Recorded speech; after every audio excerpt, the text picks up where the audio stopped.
Leader ಬಂದಿದ್ದಾರೆ. DX ನಲ್ಲಿ ಅವರಿಗೆ ವೆಲ್ ಎಕ್ಸ್ಪೀರಿಯನ್ಸ್ ಇದೆ. DX ನಲ್ಲಿ ಸ್ಟಾರ್ ಆಗಿದ್ದಾರೆ, ರೂಬಿ ಆಗಿದ್ದಾರೆ, ಡೈಮಂಡ್ ಆಗಿದ್ದಾರೆ, executive and senior star diamond ಆಗಿದ್ದಾರೆ. ಹಾಗೆ ಧಾರವಾಡ ಸ್ಟಾಕಿಸ್ಟ್ ಕೂಡ ಅವ್ರ ಕೈಯಲ್ಲಿದೆ. ದೊಡ್ಡ ಟೀಮ್ ಅನ್ನ DX ನಲ್ಲಿ ಕಟ್ಟಿದ್ದಾರೆ. ಧಾರವಾಡ ವಾರಿಯರ್ಸ್ ಗ್ರೂಪ್ ಇಂದ ಅವರೆಲ್ಲಾ ಕಡೆ ಈ ಬಿಸ್ನೆಸ್ ಅನ್ನ ಮಾಡ್ತಾ ಇದ್ದಾರೆ. ನನ್ other than Shaila Shetty all the way from Dharwad. ಅವರು ಇವತ್ತು ನಮ್ಗೆ ಗ್ಯಾನೋಥೆರಪಿಯನ್ನ ತಿಳಿಸ್ಕೊಡ್ಲಿಕ್ಕಿದ್ದಾರೆ. ನಾನು ಮೈಕ್ ಅನ್ನ ಅವರಿಗೆ ಹ್ಯಾಂಡ್ ಓವರ್ ಮಾಡ್ತಾ ಇದ್ದೆ. Over to Shaila Shetty. Okay, sir. Thank you. Thank you very much for your edification. Good morning to all participants. ಇವತ್ತಿನ ಸಬ್ಜೆಕ್ಟ್ ಬಂದ್ಬಿಟ್ಟು ಗ್ಯಾನೋಥೆರಪಿ, ಗ್ಯಾನೋ ಚಿಕಿತ್ಸೆ. ನಾವು ಯಾರೆಲ್ಲ DX ನಲ್ಲಿ ಇದ್ದೇವೆ, ಯಾರೆಲ್ಲ ಜನರಿಗೆ ನಾವು ಒಂದು ಯಾವುದೇ ಉತ್ಪನ್ನವನ್ನ ಕೊಡಬೇಕಾದ್ರೂ ಕೂಡ ನಮ್ಗೆ ಅದ್ರ ಬಗ್ಗೆ ಸರಿಯಾದ ಜ್ಞಾನ ಇರಬೇಕು. ಗ್ಯಾನೋಥೆರಪಿ, ಗ್ಯಾನೋ ಚಿಕಿತ್ಸೆ ಅಂದ್ರೆ ಏನು, ಯಾವ ರೀತಿ ಈ ಎಲ್ಲ ಉತ್ಪನ್ನಗಳು ಯಾವ ರೀತಿ ಕೆಲಸ ಮಾಡ್ತದೆ ಅಂತ ನಮ್ಗೆ ಕರೆಕ್ಟ್ ಆಗಿ ಗೊತ್ತಿದ್ರೆ ಮಾತ್ರ ನಾವು ಏನಾಗ್ತದೆ ಅಂತ ಹೇಳಿದ್ರೆ ಇದನ್ನ ಮುಂದಕ್ಕೆ ತಗೊಂಡೋಗ್ಬೋದು. ಹೆಚ್ಚು ಜನರಿಗೆ ನಾವು ಇದನ್ನ ಕೊಡ್ಬೋದು. ಮತ್ತೆ ನಿಮ್ಮಲ್ಲಿ ಆತ್ಮವಿಶ್ವಾಸ ಕೂಡ ಜಾಸ್ತಿ ಇರ್ತದೆ. ಯಾವಾಗ ನೀವು ಈ ಉತ್ಪನ್ನಗಳ ಬಗ್ಗೆ ಜಾಸ್ತಿ ತಿಳ್ಕೊಂಡ್ರ ಅವಾಗ ಧೈರ್ಯವಾಗಿ ಜನರಿಗೆ ಇದು ಹೇಳಲಿಕ್ಕೆ ಸಾಧ್ಯ ಇದೆ. ಓಕೆ, ಇಲ್ಲಿ ಗ್ಯಾನೋಥೆರಪಿ ಆರೋಗ್ಯಕ್ಕೆ 2 ಮಾರ್ಗಗಳು ಅಂತ ಹೇಳ್ತಾರೆ. ನೋಡಿ, ಆರೋಗ್ಯಕ್ಕೆ 2 ಮಾರ್ಗಗಳು, ಏನು ಡಿಫ್ರೆನ್ಸ್ ಏನು ಅಂತ. ನಮ್ಗೆ ಕೆಲವರು ಬಂದ್ಬಿಟ್ಟು DX ಕಾಲ್ ಮಾಡ್ತಿರ್ತಾರೆ, ಮೇಡಮ್ DX ಮೆಡಿಸಿನ್ ಬೇಕಾಗಿತ್ತು ಅಂತ. ಬೇಜಾರಾಗುತ್ತೆ ನನಗೆ. ಏನು ಗೊತ್ತಿಲ್ಲ ಅವರಿಗೆ. ಒಟ್ಟು DX ಅಂದ್ರೆ ಏನು, ಮೆಡಿಸಿನ್ ಅಂತ. ಏನೋ ಅದನ್ನ ತಗೊಂಡಾಗ ಕಾಲ್ ನೋವು ಆರಾಮಾಯ್ತು ಅಥವಾ ಮತ್ತೇನೋ ಆರೋಗ್ಯದ ಸಮಸ್ಯೆ ಇತ್ತು ಆರಾಮಾಯ್ತು ಅಂತ ತಿಳ್ಕೊಂಡ್ಬಿಡ್ತಾರಲ್ಲ, ಅವಾಗ ಅದನ್ನ ಮೆಡಿಸಿನ್ ಅಂತ ತಿಳ್ಕೊಂಡ್ಬಿಡ್ತಾರೆ. DX ಮೆಡಿಸಿನ್ ಬೇಕಾಗಿತ್ತು. No, not at all a medicine ಅದು. ಸೊ ಹಾಗಾಗಿ ಏನು ವ್ಯತ್ಯಾಸ ಅಂತ ಪ್ರತಿಯೊಬ್ಬರಿಗೂ ಕೂಡ ಏನು ವ್ಯತ್ಯಾಸ, ಹಾಗಾದ್ರೆ ಏನು ಆರೋಗ್ಯ ಅಂತೀರಾ, ಕಾಯಿಲೆ ಆರಾಮಾಗತ್ತೆ ಅಂತೀರಾ, ಮೆಡಿಸಿನ್ ಅಲ್ಲ ಅಂತೀರಾ. ನೋಡಿ, ಹೊಸದಾಗಿ ಬಂದಾಗ ಅಥವಾ ಎಷ್ಟೇ ಅನುಭವ ಆಗಿದ್ರು ಕೂಡ ಎಲ್ಲೋ ಒಂದ್ ಕಡೆ ಕನ್ಫ್ಯೂಷನ್ ಆಗ್ತಾ ಇರ್ತದೆ, ಏನಿದು ಅಂತ ಹೇಳಿ. ಅದನ್ನ ಸಾಧ್ಯವಾದ ಮಟ್ಟಿಗೆ ನಾನಿವತ್ತು ಎಲ್ರಿಗೂ ತಿಳಿಸ್ಕೊಡ್ತಾ ಇದ್ದೀನಿ. ಏನು ಡಿಫ್ರೆನ್ಸ್, ಆರೋಗ್ಯಕ್ಕೆ 2 ಮಾರ್ಗಗಳು. ನಾವು ಆರೋಗ್ಯವನ್ನ ಪಡಿಬೇಕು ಅಂದ್ರೆ 2 ದಾರಿ. ಏನು ಅದು ಅಂತ ಹೇಳಿದ್ರೆ, ಒಂದು ಸಹಜ ಆಹಾರ, ನ್ಯಾಚುರಲ್ ಫುಡ್, ಮತ್ತೊಂದು ಸಾಂಪ್ರದಾಯಿಕ ಔಷಧಿ. ನೋಡಿ, ನೀವು ಆರಾಮಿಲ್ದೇ ಇದ್ರೆ ಕನ್ವೆನ್ಷನಲ್ ಮೆಡಿಸಿನ್ ಅಂತ ಹೇಳ್ತೀವಿ, ಒಂದು ಡಾಕ್ಟರ್ ಹತ್ರ ಹೋಗೋದು, ಆ ಮೆಡಿಸಿನ್ ತಗೊಳ್ಳೋದು. ನ್ಯಾಚುರಲ್ ಫುಡ್, ನಮ್ದು ನ್ಯಾಚುರಲ್ ಫುಡ್ ಅಲ್ಲಿ ಬರುವಂತದ್ದು DX ಮಾರ್ಗ. ನಾವೇನು ಅಪ್ರೋಚ್ ಮಾಡ್ತಾ ಇದ್ದೇವಲ್ಲ ಅದು ಯಾವ ರೀತಿಯದ್ದು ಅಂತ, ಅದು ನಮ್ದು ಕಂಪ್ಲೀಟ್ ಆಗಿ ಹೋಲಿಸ್ಟಿಕ್. ನೋಡಿ, ಯಾವುದೇ ಒಂದು ಉತ್ಪನ್ನವನ್ನ ನೀವು ಉಪಯೋಗಿಸಿದಾಗ ತಲೆಯಿಂದ ಹಿಡಿದು ಕಾಲವರೆಗೂ ಏನೇ ಸಮಸ್ಯೆಗಳು ಇದ್ರೂ ಕೂಡ ನಿಮ್ದು ಅದನ್ನ ಸರಿ ಮಾಡ್ತಾ ಬರ್ತದೆ.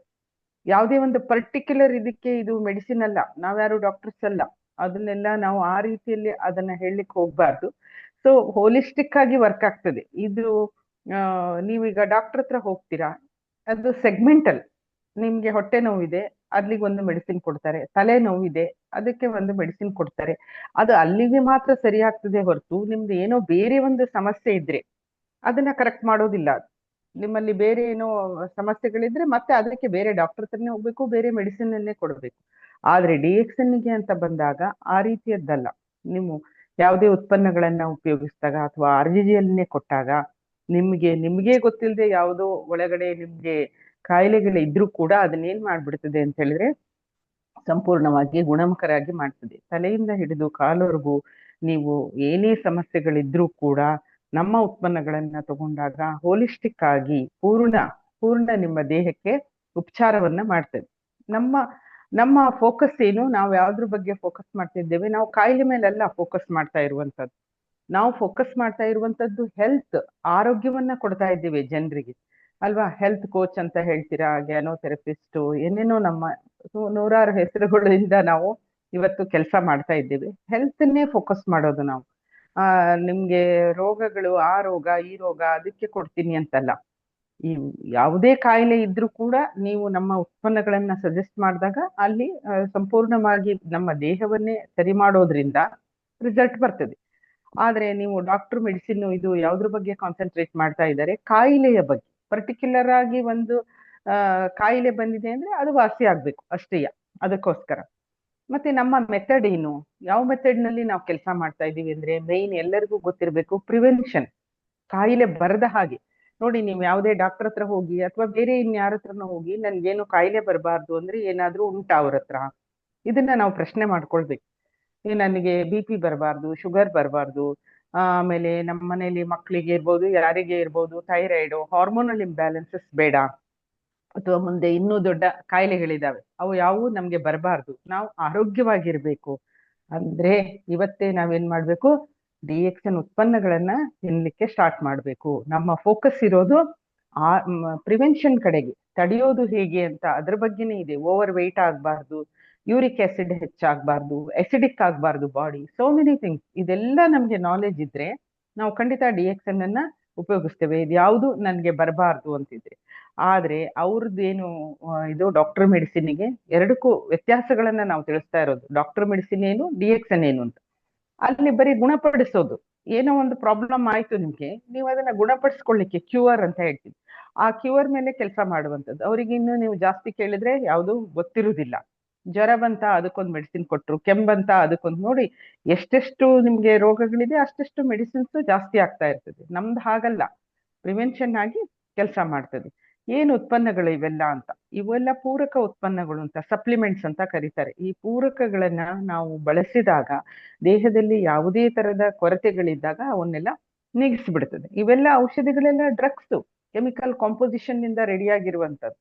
ನೋಡಿ, ಪ್ಯಾರಾಸಿಟಮಲ್ ನೀವು 10 ತಿನ್ಲಿಕ್ಕೆ ಸಾಧ್ಯ ಇದೆಯಾ? ಅಥವಾ ಬೇರೆ ಇನ್ಯಾವುದೋ ಮೆಡಿಸಿನ್ ಅನ್ನ 10-20 ತಿಂತೀರಾ? ನಮ್ದು ಸ್ಪಿರ್ಲಿನಾವನ್ನ ಎಲ್ಲ ತಿಂದು ನಾವು ತೋರಿಸ್ತಾ ಇದ್ದೇವೆ. ಡೈಲಿ 10 ತಿಂತೇನೆ, 20 ತಿಂತೇನೆ, 30 ತಗೊಂಡವರು ಇದ್ದಾರೆ ನಮ್ಮಲ್ಲಿ. ಸೊ ಹಾಗಾಗಿ ಇದರ ಬಗ್ಗೆ ನಾವು ಡಿಫ್ರೆನ್ಸ್ ಅನ್ನ ತಿಳ್ಕೊಳ್ಬೇಕು. ಮತ್ತೆ ನಮ್ಮ ಗುರಿ ಏನು ಅಂತ ಹೇಳಿದ್ರೆ, ಯಾವ್ದ್ರ ಮೇಲೆ ನಾವು ಕಾನ್ಸಂಟ್ರೇಟ್ ಮಾಡ್ತಾ ಇದ್ದೇವೆ ಅಂತ ಹೇಳಿದ್ರೆ, ವೆಲ್ನೆಸ್, ಚೆನ್ನಾಗಿರ್ಬೇಕು. ಅದಕ್ಕೋಸ್ಕರ ಒಂದು ಪ್ರಿವೆನ್ಷನ್, ಒಂದು ಆರಾಮಾಗಿರ್ಬೇಕು. ಇದನ್ನ ಆ ಮೆಡಿಸಿನ್ಗಳೆಲ್ಲ, ಕನ್ವೆನ್ಷನಲ್ ಮೆಡಿಸಿನ್, ಸಾಂಪ್ರದಾಯಿಕ ಮೆಡಿಸಿನ್ ಏನ್ ಮಾಡ್ತಾ ಇದೆ ಅಂತ ಹೇಳಿದ್ರೆ, ಸರಿಪಡಿಸೋದು, ಕರೆಕ್ಷನ್. ನಿಮ್ಮಲ್ಲಿ ಏನೇ ಆಲ್ರೆಡಿ ಬಂದ್ಬಿಟ್ಟಿದೆ, ನೀವು ಆಲ್ರೆಡಿ ಸಿಕ್ ಆಗಿದ್ದೀರಾ, ಆಲ್ರೆಡಿ ನೀವು ರೋಗ ಬಂದ್ಬಿಟ್ಟಿದೆ ಅಂದ್ರೆ ಅದನ್ನ ಕರೆಕ್ಟ್ ಮಾಡ್ಲಿಕ್ಕೆ ಮಾತ್ರ ಅವ್ರು ಇರುವಂತದ್ದು. ನಾವಿರುವಂತದ್ದು ನೋಡಿ, ಕ್ಷೇತ್ರ ಯಾವ ರೀತಿ ಇದೆ, ಎಷ್ಟು ವೈಡ್ ಇದಿದೆ ಅಂತ ಹೇಳಿದ್ರೆ, ನಮ್ಗೆ ವೆಲ್ನೆಸ್, ನಾವು ಚೆನ್ನಾಗಿರ್ಲಿಕ್ಕೆ ಮತ್ತೆ ಅದ್ರ ಜೊತೆಗೆ ತಡೆಯೋದು, ಪ್ರಿವೆನ್ಷನ್ಗೆ ಕೆಲಸ ಮಾಡ್ತಾ ಇರ್ತೇವೆ. ಇವತ್ತು ಪ್ರಿವೆನ್ಷನ್ ಅಂತ ಹೇಳಿ ಜನ ಹುಡುಕ್ತಾ ಇದ್ದಾರೆ, ಮತ್ತೆ ಎಲ್ರಿಗೂ ಇದೆ. ನಾವು ನಮ್ಮ ಆರೋಗ್ಯವನ್ನ ಚೆನ್ನಾಗಿ ಇಟ್ಕೊಳ್ಬೇಕು, ನಾನು ಖುಷಿಯಾಗಿರ್ಬೇಕು ಅಂತ.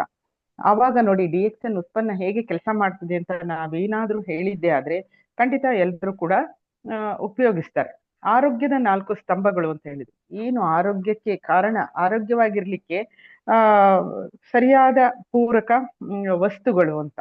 ಪೂರಕ ವಸ್ತುಗಳು ಸಪ್ಲಿಮೆಂಟ್ಸ್ ಅಂತ ಹೇಳಿದ್ರೆ, ನಾವು ಸಪ್ಲಿಮೆಂಟ್ಸ್ ಗಳನ್ನ ನಮ್ಮ ಆಹಾರದಲ್ಲಿ ಬೇಕಾಗಿದ್ದು ನಮ್ಮ ದೇಹಕ್ಕೆ ಸಿಗದೆ ಇರುವಾಗ ಸಪ್ಲಿಮೆಂಟ್ಸ್ ನ ಅವಶ್ಯಕತೆ ಖಂಡಿತವಾಗಿಯೂ ಇದೆ. ಅದು ಈಗ ನವೆಡೇಸ್, ಹಿಂದೆ ಅಷ್ಟೊಂದು ಇರ್ಲಿಲ್ಲ, ಇವತ್ತು ಮಾತ್ರ ಖಂಡಿತವಾಗಿಯೂ ಇದೆ. ಯಾಕೆ ಅಂದ್ರೆ ನಮ್ಮ ಆಹಾರದಲ್ಲಿ ಬೇಕಾಗಿರುವಂತಹ ಪೋಷಕಾಂಶಗಳು ನಮ್ಗೆ ಸಿಗ್ತಾ ಇದೆ. ಆ ಕೊರತೆಗಳಿಂದ, ಸಣ್ಣ ಸಣ್ಣ ಕೊರತೆಯನ್ನೇ ನೀವು ನೆಗ್ಲೆಕ್ಟ್ ಮಾಡ್ಬಿಟ್ರೆ ಇವತ್ತು ನಿಮ್ಮ ಆರೋಗ್ಯ ಏನಾಗ್ಬಿಡ್ತದೆ ಅಂತ ಹೇಳಿದ್ರೆ, ಕಂಪ್ಲೀಟ್ ನೀವು ಅನಾರೋಗ್ಯದ ಕಡೆಗೆ ಹೋಗಿ ಮುಂದೆ ಬಲು ದೊಡ್ಡ ಕಾಯಿಲೆಗೂ ನೀವು ತುತ್ತಾಗ್ಬೋದು. ಸಣ್ಣ ವಿಷಯ, ಹಿಮೋಗ್ಲೋಬಿನ್ ಕಡಿಮೆ ಇದೆ ಅಂತ ಹೇಳ್ತಾರೆ, ನೆಗ್ಲೆಕ್ಟ್ ಮಾಡ್ತಾರೆ. ಅದಕ್ಕೆ ಬೇಕಾಗಿದ್ದ ಸಪ್ಲಿಮೆಂಟ್ಸ್ ಅನ್ನ ತಗೊಂಡು ಸರಿ ಮಾಡ್ಬೋದು. ಆಹಾರದಲ್ಲಿ ಸಿಗ್ತಾ ಇಲ್ಲ. ನಾನು ಜನರ ಹತ್ರ ಕೇಳ್ತೀನಿ, ಯಾಕೆ ಎಲ್ಲ ತಿಂತೀನಿ ಅಂತ ಹೇಳ್ತೀರಾ, ಯಾಕೆ ಕೊರತೆ ಬಂತು, ಯಾಕೆ ನಿಮ್ಗೆ ಅನಿಮಿಕ್ ಆಗಿದ್ದೀರಾ ನೀವು? ಸೊ ಬೇಕಾಗಿದ್ದು ಸಿಗ್ತಾ ಇಲ್ಲ. ಫುಡ್ ಅಲ್ಲಿ ಕ್ಯಾಲ್ಸಿಯಂ ಸಿಗ್ತಾ ಇಲ್ಲ. ಇದು ನಮ್ ಜನರಿಗೆ ಗೊತ್ತಿಲ್ಲ. ಇದನ್ನ ತಿನ್ಬೇಕಾ ನಾವು, ಸಪ್ಲಿಮೆಂಟ್ಸ್ ಯಾಕೆ ತಗೊಳ್ಬೇಕು ಅಂತ ಅವ್ರ ಪ್ರಶ್ನೆ. ಹಾಗಾಗಿ ನಮ್ಗೆ ಇವತ್ತು ತಿನ್ನುವಂತ ಆಹಾರದಲ್ಲಿ ಬೇಕಾಗಿರುವ ಪೋಷಕಾಂಶಗಳು ಸಿಗದೇ ಇರೋದ್ರಿಂದ ನಾವು ತಿನ್ಲೇಬೇಕು DXN ಉತ್ಪನ್ನಗಳನ್ನ. ಸೊ ಹಾಗಾಗಿ ಸರಿಯಾದ ಒಂದು ಸಪ್ಲಿಮೆಂಟ್ಸ್ ಅನ್ನ ನೀವು ತಗೊಂಡಾಗ ನೀವು ಏನಾಗಿರ್ತೀರಾ ಅಂತ ಹೇಳಿದ್ರೆ, ಹೆಲ್ದಿ ಆಗಿರ್ತೀರಾ. ಆರೋಗ್ಯಕರ ಆಹಾರ ನೋಡಿ, ಆಹಾರವನ್ನ ನಾವು ಹೆಲ್ದಿ ಫುಡ್ ಅನ್ನ ತಗೊಳ್ಬೇಕು ಇವತ್ತು. ಅದರ್ವೈಸ್ ಏನಾಗ್ತದೆ ಅಂತ ಹೇಳಿದ್ರೆ, ನಾವು ಅನಾರೋಗ್ಯದ ಕಡೆಗೆ ಖಚಿತ. ಯಾಕೆ ಅಂತ ಹೇಳಿದ್ರೆ ಅದ್ರ ಬಗ್ಗೆ ಕೇರ್ ಇಲ್ಲ. ಏನ್ ತಿಂತಾ ಇದೀವಿ ನಾವು ಅಂತ ಕೆಲವೊಬ್ರಿಗಂತೂ ಗೊತ್ತೇ ಇಲ್ಲ. ಏನೋ ಹಸುವಾಗಿದೆ, ಏನೋ ತಿನ್ಬಿಟ್ರು, ಆ ರೀತಿಯಲ್ಲಿ ಅಲ್ಲ. ಏನು ನ್ಯೂಟ್ರಿಯೆಂಟ್ಸ್ ನನ್ನ ದೇಹಕ್ಕೆ ಸೇರ್ತಾ ಇದೆ ಅಂತ ಹೇಳಿ ಅದ್ರ ಬಗ್ಗೆ ಸ್ವಲ್ಪ ಲಕ್ಷ್ಯ ಇಟ್ಟಿದ್ದಾದ್ರೆ ಅನಾರೋಗ್ಯದ ಕಡೆಗೆ ಅವರು ಹೋಗೋದಿಲ್ಲ. ಆರೋಗ್ಯಕರ ಜೀವನ ಶೈಲಿ, ಹೆಲ್ದಿ ಲೈಫ್ ಸ್ಟೈಲ್ ಅಂತ ಹೇಳ್ತೀವಿ. ಹೆಲ್ದಿ ಲೈಫ್ ಸ್ಟೈಲನ್ನ ನಾವು ಅಳವಡಿಸ್ಕೊಳ್ಬೇಕು ಇವತ್ತು. ಏನು ಅಂತ ಹೇಳಿದ್ರೆ, ನಮ್ಮ ಆಹಾರದಲ್ಲಿ ನಾನೇನು ಪೋಷಕಾಂಶಗಳ ಇರುವಂತಹ, ನ್ಯೂಟ್ರಿಯೆಂಟ್ಸ್ ಇರುವಂತಹ ಆಹಾರವನ್ನ ಸೇವಿಸ್ತಾ ಇದ್ದೇನೆ, ಅದರ ಜೊತೆಗೆ ಮಿತವಾಗಿ ಎಕ್ಸರ್ಸೈಸು ಅಥವಾ ಪ್ರಾಣಾಯಾಮ, ಇವೆಲ್ಲವನ್ನು ಕೂಡ ನಮ್ಗೆ ಇವತ್ತು ಅವಶ್ಯಕವಾಗಿದೆ. ಎಷ್ಟು ಜನರಿಗೆ ಟೈಮ್ ಇದೆ, ಎಷ್ಟು ಜನ ಫಾಲೋ ಮಾಡ್ತಾ ಇದ್ದಾರೆ? ಇಲ್ಲ, ಆಗೋದಿಲ್ಲ. ಈಗಿನ ಲೈಫ್ ಸ್ಟೈಲ್ ಆ ರೀತಿ ಇರೋದ್ರಿಂದನೇ ನಮ್ಗೇನಾಗಿದೆ, ಎಲ್ಲ ಲೈಫ್ ಸ್ಟೈಲ್ ಡಿಸೀಸಸ್ ಅಂತ ಹೇಳ್ತೀವಿ, ಅದು ಬರ್ತಾ ಇದೆ. ಆರೋಗ್ಯಕರ ಜೀವನ ಶೈಲಿ, ಅದನ್ನ ಅಳವಡಿಸ್ಕೊಂಡಾಗ ನಾವು ಆರೋಗ್ಯವಂತರಾಗಿರ್ಬೋದು. ಸಕಾರಾತ್ಮಕ ಮಾನಸಿಕ ಧೋರಣೆ, ನೋಡಿ, ಮಾನಸಿಕವಾಗಿನೇ, ನಾಟ್ ಓನ್ಲಿ ಬಾಡಿ, ಮಾನಸಿಕವಾಗಿನೂ ಕೂಡ ನಾವು ಮೆಂಟಲ್ ಹೆಲ್ತ್ ಅಂತ ಹೇಳ್ತೀವಿ, ಅದು ಬಹಳ ಚೆನ್ನಾಗಿರ್ಬೇಕು. ಟೋಟಲಿ ಮೆಂಟಲ್ ಹೆಲ್ತ್, ನಮ್ಮ ಫಿಸಿಕಲ್ ಹೆಲ್ತ್ ಚೆನ್ನಾಗಿದ್ದಾಗ ಮೆಂಟಲ್ ಹೆಲ್ತ್ ಚೆನ್ನಾಗಿರುತ್ತೆ. ಖುಷಿ ಅಂದ್ರೆ ಏನು, ಹ್ಯಾಪಿನೆಸ್ ಅಂದ್ರೆ ಏನು, ದುಃಖ ಅಂದ್ರೆ ಏನು, ಇವೆಲ್ಲವೂ ಏನು ಅಂದ್ರೆ ಎಮೋಷನ್ಸ್, ಇದೆಲ್ಲ ನಮ್ದು. ನೋಡಿ, DXN ಉತ್ಪನ್ನಗಳನ್ನ ನೀವು 6 ತಿಂಗಳು, ವರ್ಷ, 1 ವರ್ಷ, 2 ವರ್ಷ ನೀವು ತಗೊಂಡಾಗ ಖಂಡಿತವಾಗಿನೂ ನೀವೇನು ಅಂತ ಹೇಳಿದ್ರೆ ಪಾಸಿಟಿವ್ ಆಗಿರ್ತೀರಾ, ಖುಷಿಯಾಗಿರ್ತೀರಾ. ಯಾಕೆ ಅಂದ್ರೆ ganoderma works on body and mind. Mind ಅನ್ನು ಕೂಡ ನಮ್ಗೆ ಏನ್ ಮಾಡ್ತದೆ ಅಂತ ಹೇಳಿದ್ರೆ ಹೆಲ್ದಿ ಆಗಿಡ್ತದೆ. ನಿಮ್ಮ ಯಾವಾಗ್ಲೂ ಕೂಡ ನೀವು ಯಾವುದೇ ವಿಷಯ ಇರ್ಬೋದು, ಯಾವುದೇ ಒತ್ತಡ ಇರ್ಬೋದು, ನೀವೇನಂದ್ರೆ ಪಾಸಿಟಿವ್ ಆಗಿ ನಿರ್ವಹಣೆ ಮಾಡ್ಲಿಕ್ಕೆ ನಿಮ್ಗೊಂದು ಶಕ್ತಿಯನ್ನ ಕೊಡ್ತದೆ. ನೋಡಿ, ನೀವು ಕೆಲವೊಬ್ರು ಹೆಲ್ತ್ ಎಲ್ಲ ಚೆನ್ನಾಗಿದ್ರು ಕೂಡ ಅವರ ತಗೊಳ್ಳುವಂತಹ ಡಿಸಿಷನ್ಸ್ ಇರ್ಬೋದು, ಥಿಂಕಿಂಗ್ ಇರ್ಬೋದು, ಎಲ್ಲವೂ ಕೂಡ ಏನಾಗ್ತದೆ ಅಂತ ಹೇಳಿದ್ರೆ ಅಪ್ಸೆಟ್. ಸಾಕಷ್ಟು ಜನರನ್ನ ನಾವು ಮಾತಾಡಿಸಿದಾಗ ನೋಡ್ತಾ ಇರ್ತೀವಿ, ಕ್ಲಾರಿಟಿ ಇಲ್ಲ. ಏನ್ ಮಾತಾಡ್ತಾರೆ, ಅವರು ಏನ್ ಮಾಡ್ತಾ ಇದ್ದಾರೆ, ಒಂದಕ್ಕೊಂದು ಕಾಂಬಿನೇಷನ್ ಇರೋದಿಲ್ಲ. ಆ ರೀತಿಯಲ್ಲಿ ಡಿಸ್ಟರ್ಬ್ಡ್ ಇರ್ತದೆ. ಬಿಕಾಸ್ ಏನೇನೋ ಒತ್ತಡ, ಏನೇನೋ ಚಿಂತೆಗಳು ಅದರಲ್ಲೇ ಇರ್ತಾರೆ. ಸೊ ನೀವು DXN ಪ್ರಾಡಕ್ಟ್ ನ ಖಂಡಿತ 6 ತಿಂಗಳು, ವರ್ಷ, 1 ವರ್ಷ, 2 ವರ್ಷ ಯೂಸ್ ಮಾಡಿದಾಗ ತುಂಬಾ ನೀವು ನಿಮ್ಮನ್ನ ಕಾಮ್ನೆಸ್ ಒಳಗಡೆಯಿಂದ, ಯಾಕೆ ಅಂತ ಹೇಳಿದ್ರೆ ನಿಮ್ಮ ಬಾಡಿಯಲ್ಲಿ ಏನಿದೆ ಒಳಗಡೆಯಿಂದ ಆ ಟಾಕ್ಸಿನ್ಸ್ ಇರ್ಬೋದು, ಅದನ್ನ ರಿಮೂವ್ ಮಾಡಿ ನೀವು ಆರೋಗ್ಯದ ಕಡೆಗೆ ಬಂದಾಗ ನಿಮ್ಗೆ ತುಂಬಾ ಏನು ಹ್ಯಾಪಿ ಆಗಿರ್ಲಿಕ್ಕೆ ಅವಕಾಶ.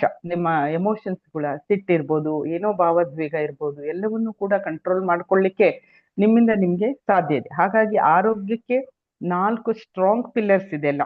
ಒಂದು ಸಪ್ಲಿಮೆಂಟ್ಸ್ ನ ತಗೊಳ್ಳುವಂತಹದ್ದು, ಒಂದು ಆರೋಗ್ಯವಾದ ಒಂದು ಹೆಲ್ದಿ ಫುಡ್ ನ ನಾವು ತಿನ್ನುವಂತಹದ್ದು, ಆರೋಗ್ಯಕರ ಒಂದು ಹೆಲ್ದಿ ಲೈಫ್ ಸ್ಟೈಲ್ ಅನ್ನ ಲೀಡ್ ಮಾಡೋದು, ಮತ್ತೆ ಸಕಾರಾತ್ಮಕವಾದ ಮಾನಸಿಕ ಧೋರಣೆಯನ್ನ, ಇವು 4 ಕೂಡ ನಮ್ಗೇನು ಆರೋಗ್ಯಕ್ಕೆ 4 ಸ್ತಂಭಗಳು. ಹಾಗಾದ್ರೆ ಏನು ಕಾರಣ, ಅನಾರೋಗ್ಯಕ್ಕೂ ಕಾರಣ ಏನು ಅಂತ ಮುಂದೆ ಹೇಳ್ತಾರೆ. ವಿಷಕಾರಕಗಳು ಮತ್ತು ಅಸಮತೋಲನ ಅಂತ. ವಿಷಕಾರಕಗಳು ಅಂತ ಹೇಳಿದ್ರೆ ಟಾಕ್ಸಿನ್ಸ್. ಇದು ಕೆಲವೊಬ್ಬರಿಗೆ ಗೊತ್ತೇ ಆಗಲ್ಲ, ಏನ್ ಟಾಕ್ಸಿನ್ಸ್, ಏನ್ ಹೇಳ್ತಾ ಇದ್ದಾರೆ ಅಂತ ಹೇಳ್ಬಿಟ್ಟು. ವಿಷಕಾರಕಗಳು ಅಂದ್ರೆ ಪ್ರತಿದಿನ ನಿಮ್ಗೆ ವಾತಾವರಣದಲ್ಲಿ ಇರ್ಬೋದು, ನೀವು ತಿನ್ನುವಂತಹ ಫುಡ್ ಅಲ್ಲಿ ಇರ್ಬೋದು, ಇವತ್ತು ಎಲ್ಲ ಟಾಕ್ಸಿನ್ಸ್ ಇದೆ. ಅದು ನಮ್ಗೆ ಕಣ್ಣಿಗೆ ಕಂಡು ಹೋಗ್ಬೋದು, ಕಣ್ಣಿಗೆ ಕಾಣದೇನು ನಮ್ಮ ಒಳಗಡೆ ಹೋಗ್ತಾ ಇರ್ತದೆ. ಇದು ಬಾಹ್ಯ ವಿಷಕಾರಕಗಳು ಮತ್ತು ದೇಹದ ಅಸಮತೋಲನ ಅಂತ ಹೇಳಿದ್ರು. ಅಂದ್ರೆ ಇಂಬ್ಯಾಲೆನ್ಸಸ್ ಬಾಡಿಯಲ್ಲಿ. ಇಂಬ್ಯಾಲೆನ್ಸ್ ಅಂದ್ರೆ ಏನು, ನಿಮ್ಗೆ ಜಾಸ್ತಿ ಕೊಲೆಸ್ಟ್ರಾಲ್ ಆಗೋದು, ಫ್ಯಾಟ್ ಆಗೋದು, ಯೂರಿಕ್ ಆಸಿಡ್ ಹೆಚ್ಚಾಗೋದು, BP ಹೆಚ್ಚಾಗೋದು, ಶುಗರ್, ಎಲ್ಲವೂ ಕೂಡ ಏನು ಅಂದ್ರೆ ಅಸಮತೋಲನವೇ ಇದು, ಇಂಬ್ಯಾಲೆನ್ಸಸ್, ಬಾಡಿ ಇಂಬ್ಯಾಲೆನ್ಸ್. ಬಾಹ್ಯ ಮತ್ತು ಆಂತರಿಕ ಅಂಶಗಳಿಂದ ಉಂಟಾಗುತ್ತದೆ ಅಂತ ಹೇಳಿದ್ರು. ಬಾಹ್ಯ ಅಂತ ಹೇಳಿದ್ರೆ ಹೊರಗಿಂದು, ಆಂತರಿಕ ಅಂತ ಹೇಳಿದ್ರೆ ಒಳಗಡೆ. ಎರಡು, ಒಂದು ಹೊರಗಿನಿಂದ ಬರ್ತದೆ ಎನ್ವಿರಾನ್ಮೆಂಟ್ ಇಂದ, ಒಂದು ನಮ್ಮೊಳಗೇನೆ ಅಂತ ಹೇಳಿ. ಬಾಹ್ಯ ಅಂಶಗಳು ಯಾವ, ಹೊರಗಿನಿಂದ ಏನೇನು ಟಾಕ್ಸಿನ್ಸ್ ನಮ್ಗೆ, ನೋಡಿ, ಒತ್ತಡ ಟೆನ್ಷನ್ ಅಂತ ಹೇಳ್ತೀವಲ್ವಾ, ಒತ್ತಡ, ಸ್ಟ್ರೆಸ್, ಆಧುನಿಕ ಜೀವನ ಶೈಲಿ, ಇವಾಗಿನ ಆಧುನಿಕ ಜೀವನ ಶೈಲಿಯನ್ನ ನಾವೆಲ್ಲರೂ ಅಳವಡಿಸ್ಕೊಂಡಿದೀವಿ. ಅದು ಕೂಡ ಫ್ರೀ ರ್ಯಾಡಿಕಲ್ಸ್, ವಾಯು ಮಾಲಿನ್ಯ, ಜಲ ಮಾಲಿನ್ಯ, ಕೆಮಿಕಲ್ಗಳು, ಡ್ರಗ್ಸ್ ಇತ್ಯಾದಿ. ಏನು ಆಧುನಿಕ ಒತ್ತಡ, ಟೆನ್ಷನ್, ಎಲ್ಲರಿಗೂ ಟೆನ್ಷನ್ ಅನ್ನುವಂಥದ್ದು ಇರೋದೇ. ವರ್ಕ್ ಪ್ಲೇಸ್ ಇರ್ಬೋದು, ಮನೆಯಲ್ಲಿ ಇರ್ಬೋದು, ಏನು ನಮ್ಗೆ ನಮ್ಮ ಇದ್ರ ಪ್ರಕಾರ ಯಾವುದು ನಡೀತಾ ಇಲ್ವೋ ಅದೆಲ್ಲ ಒತ್ತಡ ಆಗ್ಲಿಕ್ಕೆ ಸ್ಟಾರ್ಟ್ ಆಗ್ತದೆ ನಮ್ಗೆ.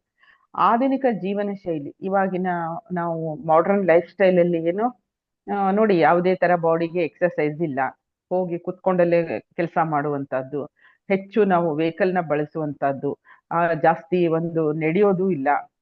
ಆ ರೀತಿಯಲ್ಲಿ ಬೇರೆ ಬೇರೆ ಎಲ್ಲದಕ್ಕೂ ಕೂಡ ಬಹಳ ಅನುಕೂಲ, ಅಂದ್ರೆ ತುಂಬಾ ಕಂಫರ್ಟೇಬಲ್ ಜೀವನವನ್ನ ನಾವು ಮಾಡ್ಲಿಕ್ಕೆ ಇಚ್ಛೆ ಪಡ್ತೀವಿ.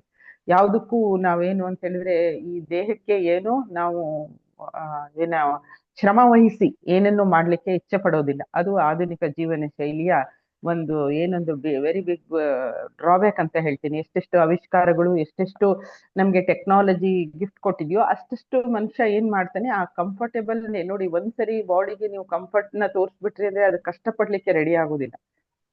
ಸೊ ಹಾಗಾಗಿ ಆ ಒಂದು ಜೀವನ ಶೈಲಿ ಕೂಡ ನಮ್ಮ ಅನಾರೋಗ್ಯಕ್ಕೆ ಇವತ್ತು ಕಾರಣ. ಫ್ರೀ ರ್ಯಾಡಿಕಲ್ಸ್, ಈ ಫ್ರೀ ರ್ಯಾಡಿಕಲ್ಸ್ ಅನ್ನುವಂಥದ್ದು ನಮ್ಗೆ ಬಾಡಿಯಲ್ಲಿ ನೀವು ದಿನ ಆಹಾರವನ್ನ ಸೇವನೆ ಮಾಡ್ತೀರಾ, ಸೇವನೆ ಮಾಡಿದಾಗ ಅದೆಲ್ರಿಗೂ ಗೊತ್ತಿದೆ, ಡೈಜೆಷನ್ ಆಗಿ ಗ್ಲೂಕೋಸ್ ಆಗಿ ಕನ್ವರ್ಟ್ ಆಗಿ ನಮ್ಮ ಇಡೀ ದೇಹಕ್ಕೆ ಎನರ್ಜಿ ಆಗಿ ಪ್ರತಿಯೊಂದು ಸೆಲ್ಸ್ಗೂ ಕೂಡ ಟ್ರಾನ್ಸ್ಫರ್ ಆಗ್ತದೆ. ಅಲ್ಲಿ ಆ ಒಂದು ಏನು ಫಂಕ್ಷನ್ ಇದೆ ಅಲ್ವಾ, ನಿಮ್ಮ ತಿಂದಂತಹ ಫುಡ್ ಏನಾಗ್ತದೆ, ಡೈಜೆಷನ್ ಆಗಿ ಜೀರ್ಣ ಇದ್ರೊಳಗೆ ನಿಮ್ಗೆ ಎನರ್ಜಿ ಕನ್ವರ್ಟ್ ಆಗುವಾಗ ಫ್ರೀ ರ್ಯಾಡಿಕಲ್ಸ್ ಅಂತಾನೂ ಉತ್ಪನ್ನ ಆಗ್ತದೆ. ಆ ಫ್ರೀ ರ್ಯಾಡಿಕಲ್ಗಳು ಕೂಡ ನಮ್ಗೇನು ಉತ್ಪನ್ನ ಆಗ್ಬಾರ್ದು, ಅದೇನು ಬಾಡಿಯಲ್ಲಿ ಎಲ್ರಿಗೂ ಉತ್ಪನ್ನ ಆಗ್ತದೆ. ಹಾಗಾಗಿ ಅದನ್ನ ಕ್ಲೀನ್ ಆಗಿ ಅದು ಹೊರಗಡೆ ಹೋಗ್ಲಿಕ್ಕೆ ನಮ್ಮ ಜೀವನ ಶೈಲಿ ಇರ್ಬೋದು, ನಮ್ಮ ಆಹಾರ ಶೈಲಿ ಇರ್ಬೋದು, ಆ ತರ ಇರ್ಬೇಕು. ಫ್ರೀ ರ್ಯಾಡಿಕಲ್ಸ್ ಎಲ್ರಿಗೂ ಉತ್ಪನ್ನ ಆಗ್ತದೆ, ಅದು ಹೊರಗಡೆ ಹೋಗ್ಬೇಕು. ಸೊ ಅದಕ್ಕೆ ನಾವು ಅವಕಾಶ ಕೊಡದಿದ್ದಾಗ ಕಾಯಿಲೆಗಳು ಬರ್ತದೆ. ವಾಯು ಮಾಲಿನ್ಯ ಅಂತ ಹೇಳಿದ್ರು, ವಾಯು ಮಾಲಿನ್ಯ ಅಂದ್ರೆ ಏರ್ ಪೊಲ್ಯೂಷನ್, ಎಲ್ರಿಗೂ ಗೊತ್ತಿದೆ. ಸ್ವಚ್ಛವಾದ ಒಂದು ಗಾಳಿ ಕೂಡ ನಮ್ಗೆ ಇವತ್ತು ಸಿಗ್ತಾ ಇಲ್ಲ. ಬಿಕಾಸ್ ಎಲ್ಲ ಆವಿಷ್ಕಾರಗಳು, ನಾವೆಲ್ಲ ಉಪಯೋಗಿಸುವಂತಹ ಗಾಡಿಗಳು, ನೀವು ಹೊರಗಡೆ ಹೋದ್ರೆ ನಿಮ್ಗದೆಲ್ಲ ಗೊತ್ತಾಗ್ತದೆ. ಆ ರೀತಿಯಲ್ಲಿ ನಮ್ಗೆ ಕಾರ್ಬನ್ ಇವತ್ತು ತೊಂದರೆ ಕೊಡ್ತಾ ಇದೆ. ನೋಡಿ, ಯಾರಿಗೆಲ್ಲ ಸ್ವಲ್ಪ ವೀಕ್ ಇರ್ತಾರೆ, 50-60 ಆದವ್ರಿಗೆ ನಿಮ್ಗೆಲ್ಲ ಲಂಗ್ಸ್ ಪ್ರಾಬ್ಲಮ್ಗಳು ಬರ್ಲಿಕ್ಕೆ ಸ್ಟಾರ್ಟ್ ಆಗ್ತದೆ. ಇದೇನು ಅಂದ್ರೆ ಒಂದು ಸಣ್ಣನಿಂದನೂ ಅವ್ರು ಮಾಡುವಂತಹ ಏನು ವರ್ಕ್ ಇದು ಯಾವ ತರ ಇರ್ತದೆ, ಅಲ್ಲೇನೋ ಧೂಳಿನ ಕಣಗಳು ಇವೆಲ್ಲ ಹೋಗ್ತಾ ಇದೆ ಅಂದ್ರೆ ಖಂಡಿತ ಲಂಗ್ಸ್ ಪ್ರಾಬ್ಲಮ್ ಖಂಡಿತ ಬರ್ತದೆ. ಅದಕ್ಕೆ ನಾವು ನಮ್ಮ ಉತ್ಪನ್ನಗಳನ್ನೆಲ್ಲ ಸಜೆಸ್ಟ್ ಮಾಡ್ತಾ ಇದ್ರೆ, ಮೊದಲಿನಿಂದ ಉಪಯೋಗಿಸಿದ್ರೆ, ಆ ಟಾಕ್ಸಿನ್ಸ್ ಎಲ್ಲ ಕ್ಲೀನ್ ಆಗ್ತಾ ಇದ್ರೆ ಅಂತ ಕಾಯಿಲೆಗಳು ಬರೋದಿಲ್ಲ. ಜಲಮಾಲಿನ್ಯ ಅಂತ ಹೇಳಿದ್ರೆ ನೀರು ಬಹಳ ಮುಖ್ಯವಾದದ್ದು. ನಾವು ಒಳ್ಳೆಯ ಒಂದು ನೀರನ್ನ ಬಳಸಬೇಕು. ಅದು ಕೂಡ ಇವತ್ತು ನಮ್ಗೆ ಮಲಿನವಾಗಿಯೇ ಸಿಗ್ತಾ ಇದೆ. ಅದ್ರ ಬಗ್ಗೆ ನಾವು ಸ್ವಲ್ಪ ಗಮನವನ್ನ ಇಡಬೇಕು. ಕೆಮಿಕಲ್ಗಳನ್ನ ಉಪಯೋಗಿಸ್ತೇವೆ. ಕೆಮಿಕಲ್ಗಳು, ನಾವು ಅದ್ರ ಮೇಲೆ ಕೆಲಸ ಮಾಡ್ತಾ ಇರಬಹುದು, ಕೆಮಿಕಲ್ ಮುಕ್ತ ನಮ್ಮ ಉತ್ಪನ್ನಗಳನ್ನ ಬಳಸಿ ಅಂತ. ಸೊ ಬೆಳಗಿಂದ ಸಂಜೆವರೆಗೂ, ಬೆಳಿಗ್ಗೆ ಎದ್ದಾಗ ಬಾಯಲ್ಲಿ ಇಡುವಂತಹ ಪೇಸ್ಟ್ ಇರ್ಬೋದು, ಬ್ರಷ್ ಇರ್ಬೋದು, ಅಲ್ಲಿಂದ ಸ್ಟಾರ್ಟ್ ಆಗ್ತದೆ. ಸೊ ಆ ಕೆಮಿಕಲ್ಗಳನ್ನ ನಾವೇನ್ ಮಾಡ್ಬೇಕು, ಅವು ಕೂಡ ಕಾರಣ ಅಂತ. ಡ್ರಗ್ಸ್ ಅಂತ ಹೇಳಿದ್ರೆ ಎಲ್ಲದಕ್ಕೂ, ಕೆಲವೊಬ್ಬರಿಗೆ ಆರೋಗ್ಯ ಅಂದ್ರೆ ಏನು ಅಂತಾನೆ ಗೊತ್ತಿಲ್ಲ. ಚಿಕ್ಕದಕ್ಕೂ ಅವ್ರು ಏನ್ ಮಾಡ್ತಾರೆ ಅಂತ ಹೇಳಿದ್ರೆ ಔಷಧಿಯ ಮೇಲೆ ಡಿಪೆಂಡ್ ಆಗ್ತಾರೆ. ಏನೋ ತಲೆನೋವು ಬಂತ ಅದಕ್ಕೊಂದು ಮಾತ್ರೆ ತಗೊಳ್ಳೋದು, ಅಥವಾ ಏನೋ ಒಂದು ಕಾಲ್ ನೋಯ್ತಾ ಅದಕ್ಕೂ ಒಂದು ತಗೊಳ್ಳೋದು, ಏನೋ ಲೋ ಫೀಲ್ ಮಾಡ್ತಿದ್ದೀರಾ ಅದಕ್ಕೆ, ಎಸಿಡಿಟಿ ಆಯ್ತಾ ಅದಕ್ಕೆ. ನಾನು ನೋಡಿದ್ದೀನಿ, ತುಂಬಾ ಅವೇರ್ನೆಸ್ಸೇ ಇಲ್ಲ. ಆ ಒಂದು ಇದನ್ನ ಮಾತ್ರೆಗಳನ್ನ ತಗೊಳ್ತಾ ಇರ್ತಾರೆ. ಡ್ರಗ್ಸ್ ಅದು ಕೂಡ ತುಂಬಾ ಹಾರ್ಮ್ಫುಲ್ ನಮ್ಗೆ. ಅದು ಕೂಡ ಬಾಡಿಯಲ್ಲಿ ಟಾಕ್ಸಿನ್ಸ್ ನ ಮತ್ತೆ ಇಂಬ್ಯಾಲೆನ್ಸ್ ಅನ್ನ ರೆಡಿ ಮಾಡ್ತದೆ. ತಿನ್ನುವ ಅಭ್ಯಾಸ ಕೂಡ ಚೆನ್ನಾಗಿರ್ಬೇಕು ಅಂತ ಹೇಳ್ತೀವಿ. ಅತಿಯಾಗಿ ತಿನ್ನೋದು, ನೋಡಿ, ಅತಿಯಾಗಿ ತಿನ್ನುವುದು ಕೂಡ ಇದು ಒಂದು ಡಿಸೀಸೇ. ಇದು ತುಂಬಾ ಕೆಲವೊಬ್ರನ್ನ ನೋಡ್ತಾ ಇರ್ತೀನಿ, ಬಾಯಲ್ಲಿ ಅವರಿಗೆ ಏನಾದ್ರೂ ತಿಂತಾನೆ ಇರ್ಬೇಕು, ಹಾಕ್ತಾನೆ ಇರ್ಬೇಕು, ಆ ರೀತಿಯಾಗಿ ಇರ್ತಾರೆ. ಅಂದ್ರೆ ಪ್ರಾಕ್ಟೀಸಸ್ ಆ ತರ. ಆ ಒಂದು ಗಮನನೂ ಇಲ್ಲ, ಆಮೇಲೆ ಕಂಟ್ರೋಲು ಇರೋದಿಲ್ಲ. 2 ರೀಸನ್ ಇದೆ ಅಲ್ಲಿ. ಅತಿಯಾಗಿ ತಿಂತಾ ಇರೋದು, ಹೊಟ್ಟೆ ತುಂಬಿದ ಮೇಲೇನು ಮತ್ತು ತಿಂತಾ ಇರೋದು. ಇದು ಕೂಡ ನೋಡಿ, ಅನವಶ್ಯಕವಾಗಿ ನಾವು ಅದನ್ನ ತಿಂದಿದ್ದನ್ನ ಏನು ಒಳಗಡೆ ಹೋಗಿದೆ ಅದನ್ನ ಅಷ್ಟು ಶ್ರಮ ವಹಿಸಿ ಹೊರಗಡೆ ಹಾಕ್ಬೇಕು. ಆಯುರ್ವೇದ ಹೇಳ್ತದೆ, ಸರಿಯಾಗಿ ತಿಂದಿದ್ದನ್ನ ಖರ್ಚು ಮಾಡಿದ್ರೆ ಓಕೆ. ನಾನೀಗ 2 ದೋಸೆ ತಿಂದೆ ಅಂದ್ರೆ ಆ ದೋಸೆನ ನಾನು ಆ 2 ದೋಸೆ ತಿಂದಿದ್ದನ್ನ ಖರ್ಚು ಮಾಡುವಷ್ಟು ನಾನು ಕೆಲಸ ಮಾಡಿದೆ ಅಂದ್ರೆ ಇಟ್ಸ್ ಓಕೆ. 10 ತಿನ್ಬೋದು. 10 ನಾನು ಏನ್ ಮಾಡ್ಬೇಕು ಅಂತ ಹೇಳಿದ್ರೆ ಅದು ಅಷ್ಟು ಕೆಲಸ ಮಾಡ್ಬೇಕು. ಆದ್ರೆ ಕೆಲಸ ಯಾರಿಗೂ ಬೇಡ, ಅದನ್ನ ಶ್ರಮ ವಹಿಸಿ ಜೀರ್ಣ ಮಾಡೋದು ಬೇಡ. ಆದ್ರೆ ಇಲ್ಲೇನಾಗ್ತದೆ, ನಾವು ತಿನ್ನೋದು ಮಾತ್ರ ಅತಿಯಾಗಿ ಬೇಡದೆ ಇದ್ರೂ ಕೂಡ ದೇಹಕ್ಕೆ ಹಾಕ್ತಾ ಇರ್ತೀವಿ. ಅದಕ್ಕೋಸ್ಕರನೇ ಒಬೆಸಿಟಿ, ಇದೆಲ್ಲ ಓವರ್ ವೆಯ್ಟು ಎಲ್ಲ ಕಾರಣ ಆಗಿರೋದು. ಪದೇ ತಿಂತಾ ಇರೋದು. ಒಂದು ಸಿಸ್ಟಮೆಟಿಕ್ ಆಗಿ ಇರಬೇಕು. ಪದೇ ನಾವೇನ್ ಮಾಡೋದು, ತಿಂತಾನೆ ಇರುವಂತಹದ್ದು, ಬಹು ವೇಗವಾಗಿ ತಿನ್ನುವಂಥದ್ದು. ಏನ್ ತಿಂತಾ ಇದೀವಿ ಅದ್ರ ಬಗ್ಗೆ ಕಾನ್ಸಂಟ್ರೇಷನ್ನೇ ಇಲ್ಲ. ಯಾಕೆ ಅಂತ ಹೇಳಿದ್ರೆ ಟೈಮ್ ಇಲ್ಲ. ಆಮೇಲೆ ಆ ಒಂದು ಇದನ್ನ ಸಮಾಧಾನವಾಗಿ ನಾವು ಆಹಾರವನ್ನ ತಗೊಳ್ಬೇಕು. ಬಾಯಲ್ಲಿ ಒಂದು ಅಗಿದು ಚೆನ್ನಾಗಿ ನಾವು ತಿಂದಾಗ ಮಾತ್ರ ಹೊಟ್ಟೆಯಲ್ಲಿ ಜೀರ್ಣ ಮಾಡ್ಲಿಕ್ಕೆ ಅದಕ್ಕೆ ಚೆನ್ನಾಗಿರುತ್ತೆ ಅಂತ ಹೇಳಿ. ಆದ್ರೆ ನಾವೇನ್ ಮಾಡ್ತೀವಿ ಅಂತ ಹೇಳಿದ್ರೆ, ಟೈಮ್ ಇಲ್ಲ, ಕುತ್ಕೊಂಡು ತಿನ್ನೋದು ಇಲ್ಲ, ನಿಂತ್ಕೊಂಡು ತಿಂದು ನಮ್ಗೆ ಇವತ್ತು ಸ್ಕೂಲಿಗೆ ಹೋಗೋ ಮಕ್ಳಿರ್ಬೋದು ಅಥವಾ ಬೇರೆಯವ್ರು ಇರ್ಬೋದು, ಎಲ್ಲ ಬಹಳವಾಗಿ ನಾವು ಆ ರೀತಿ ನೋಡ್ತೀವಿ. ಆ ರೀತಿ ಅದೇ ಆರೋಗ್ಯಕರ ಜೀವನ ಶೈಲಿ ಅಂದ್ರೆ ಪ್ರತಿಯೊಂದನ್ನು ನಾವು ಕರೆಕ್ಷನ್ ಮಾಡ್ತಾ ಹೋಗ್ಬೇಕಾಗ್ತದೆ. ತುಂಬಾ ಆಮ್ಲೀಯ ಆಹಾರ ಸೇವನೆ, ಎಲ್ಲ ಅಸಿಡಿಕ್ ಫುಡ್ ಅನ್ನೇ ತಗೊಳ್ಳುವಂತದ್ದು. ಆಮ್ಲೀಯ ಆಹಾರಗಳು ಅಂದ್ರೆ ಯಾವುದು? ಈ ಕರೆದ ಪದಾರ್ಥಗಳು, ಆಮೇಲೆ ರಸ್ತೆ ಬದಿಯಲ್ಲಿ ಎಲ್ಲ ನೋಡಿ ಪಾನಿಪುರಿ, ಏನ್ ಸಿಕ್ಕಿದ್ದೆಲ್ಲ ತಿಂತಾರೆ. ಆಮೇಲಿಂದ ಬೇಕರಿ ಫುಡ್ಸ್ ನ ಸಿಕ್ಕಾಪಟ್ಟೆ ಯೂಸ್ ಮಾಡುವಂತದ್ದು. ಇವೆಲ್ಲವೂ ಏನ್ ಮಾಡ್ತದೆ ಅಂತ ಹೇಳಿದ್ರೆ ಆಮ್ಲೀಯ ಅಸಿಡಿಕ್ ಮಾಡ್ತದೆ ನಿಮ್ಮ ಬಾಡಿಯನ್ನ. ಅಸಿಡಿಕ್ ಆಗಿ ಆಗಿ ಏನಾಗ್ತದೆ ನಿಮ್ಗೆ ಎಲ್ಲಾ ರೋಗಗಳು ಬರ್ಲಿಕ್ಕೆ ಸ್ಟಾರ್ಟ್ ಆಗ್ತದೆ. ಬಹುವಾಗಿ ಬೇಯಿಸಿದ ಆಹಾರ ತಿನ್ನುವಂತದ್ದು, ಬೇಯಿಸಿ ಬಹಳ ಆಕ್ಚುಲಿ ಓವರ್ ಕುಕ್ಡ್ ಫುಡ್ ಇವತ್ತು ನಮ್ಮ ಹೆಚ್ಚಿನ ರೋಗಗಳಿಗೆ ಕಾರಣ. ಮೊನ್ನೆ ಒಬ್ರು ಬರ್ದಿದ್ರು ಕುಕ್ಕರ್ ಅಂತ ಹೇಳಿ. ಕುಕ್ಕರ್ ಅಲ್ಲಿ ಹಾಕಿ ನಾವೇನ್ ಮಾಡ್ಬಿಡ್ತೀವಿ, ಸರಿ ಬೇಯಿಸಿ ತೆಗೆದು ಬಿಡ್ತೇವೆ. ಆವಾಗ ಬೇಕಾಗಿರುವ ಪೋಷಕಾಂಶಗಳು ನಾಶ ಆಯ್ತು ಅಂತ. ಏನು ನ್ಯೂಟ್ರಿಯೆಂಟ್ಸ್ ಬಾಡಿಗೆ ಸಿಗ್ಬೇಕಾಗಿತ್ತು ಅದನ್ನೆಲ್ಲ ಹಿಂದೆಲ್ಲ ನೋಡಿ ಓಪನ್ ಆಗಿ ಬೇಯಿಸಿ ಅದನ್ನೆಲ್ಲ ರೆಡಿ ಮಾಡಿ ತಿಂತಾ ಇದ್ರು. ಇವತ್ತು ಹಾಗಿಲ್ಲ. ಏನಾಗಿದೆ ಅಂತ ಹೇಳಿದ್ರೆ ಕುಕ್ಕರ್ ಅಲ್ಲಿ ಹಾಕ್ತಿವಿ, ಯಾಕೆಂದ್ರೆ ಫಾಸ್ಟ್ ಆಗ್ಬೇಕು, ಟೈಮ್ ಇಲ್ಲ, ಎಲ್ಲ ಸ್ಪೀಡ್ ಆಗ್ಬೇಕು ಅಂತ ಹೇಳ್ಬಿಟ್ಟು. ಸೊ ಇದು ಏನ್ ಮಾಡ್ತದೆ ಅಂದ್ರೆ ಅತಿಯಾಗಿ ಬೇಯಿಸಿದ ಆಹಾರ ತಿಂದಾಗ ಬೇಕಾದ ಪೋಷಕಾಂಶಗಳು ನಮ್ಮ ದೇಹಕ್ಕೆ ಸಿಗೋದಿಲ್ಲ. ಆಮೇಲೆ ಹಸಿರನ್ನ ತಿನ್ನೋದನ್ನೇ ಮರ್ತು ಬಿಟ್ಟಿದ್ದಾರೆ. ಯಾರು ಹಸಿರು ತರಕಾರಿಗಳನ್ನ ನೀವು ಒನ್ಸ್ ಇವೆಲ್ಲ ರೆಡಿಮೇಡ್ ಫುಡ್, ಪ್ರೊಸೆಸ್ಡ್ ಫುಡ್, ಏನ್ ಪ್ಯಾಕ್ಡ್ ಫುಡ್ಸ್ ಇನ್ನೆಲ್ಲ ಮಾಡಕ್ ಸ್ಟಾರ್ಟ್ ಮಾಡ್ತೀರಾ, ಇದು ಆ ಹಸಿರು ತರಕಾರಿಗಳನ್ನ ತಿನ್ನೋದನ್ನೇ ಮರ್ತು ಬಿಡ್ತಾರೆ. ಸೊ ಹಾಗಾಗಿ ಅದನ್ನ ತಿನ್ನೋದು ಕೂಡ ತುಂಬಾ ಇಂಪಾರ್ಟೆಂಟ್. ನೆಕ್ಸ್ಟ್, ದೇಹವೇ ಉತ್ತಮ ವೈದ್ಯನಂತೆ ಅಂತ ಹೇಳಿದ್ರು. ದೇಹವೇ ಉತ್ತಮ ವೈದ್ಯ ಅಂದ್ರೆ our body is the best doctor ಅಂತ ಹೇಳಿದ್ವಿ ನಾವು. ನಾವು ನೋಡಿ ನಮ್ಮ ಬಾಡಿಯನ್ನ ಕರೆಕ್ಟ್ ಆಗಿ ಗಮನಿಸ್ಕೊಳ್ಳೋದೇ ಇಲ್ಲ. ಏನೇ ನಿಮ್ಮ ದೇಹದಲ್ಲಿ ತೊಂದರೆ ಆದ್ರೂ ಕೂಡ ಇಂಡಿಕೇಶನ್ಸ್ ಬರ್ತದೆ. ನಿಮ್ಗೆ ಆರಾಮಿಲ್ಲ ಅಂತ ನೀವು ಡಾಕ್ಟರ್ ಹತ್ರ ಹೋಗೋದು ಯಾವಾಗ? ಆ ಇಂಡಿಕೇಶನ್ಸ್ ಬಂದಾಗಲೇ ಹೋಗ್ತಾ ಇರ್ತೀರಲ್ವಾ. Your body is the best doctor ಅಲ್ಲ ಅಲ್ಲಿಗೆ. ಸೊ ಅದನ್ನ ನಾವು ಆ ಯಾವುದೇ ಒಂದು ಸಣ್ಣ ಸಣ್ಣ ಇಂಡಿಕೇಶನ್ಸ್ ಅನ್ನ ಅದು ತೋರಿಸ್ತಾ ಇದೆ ಅಂದಾಗ ಅದ್ರ ಬಗ್ಗೆ ನಾವು ಆ ದೇಹಕ್ಕೆ ಯಾವ ರೀತಿ ನಾವು ಇಟ್ಕೊಳ್ಬೇಕು, ಆ ಇಂಡಿಕೇಶನ್ಸ್ ಅನ್ನ ಅದು ಕೊಡ್ತಾ ಇದೆ ಅಂದಾಗ ನಮ್ಮ ದೇಹದಲ್ಲಿ ಏನೋ ವ್ಯತ್ಯಾಸ ಆಗ್ತಾ ಇದೆ ಅಂದಾಗ ಸಣ್ಣ ವಿಷಯದಲ್ಲೇ ನಾವು ಅದನ್ನ ಕರೆಕ್ಟ್ ಮಾಡ್ಕೊಳ್ಬಹುದು. ಆದ್ರೆ ಗಮನಿಸೋದೇ ಇಲ್ಲ, ಬಹಳ ನೆಗ್ಲಿಜೆನ್ಸ್ ಇರುತ್ತೆ. ವಿಷಕಾರಕಗಳೊಂದಿಗೆ ವ್ಯವಹರಿಸಲು ದೇಹವು 3 ಹಂತದ ರಕ್ಷಣಾ ವ್ಯವಸ್ಥೆಯನ್ನು ಹೊಂದಿದೆ ಎಂದು. ಸೊ ಒಂದು ರಕ್ಷಣಾ ವ್ಯವಸ್ಥೆ ಏನು ಅಂತ ಹೇಳಿದ್ರೆ,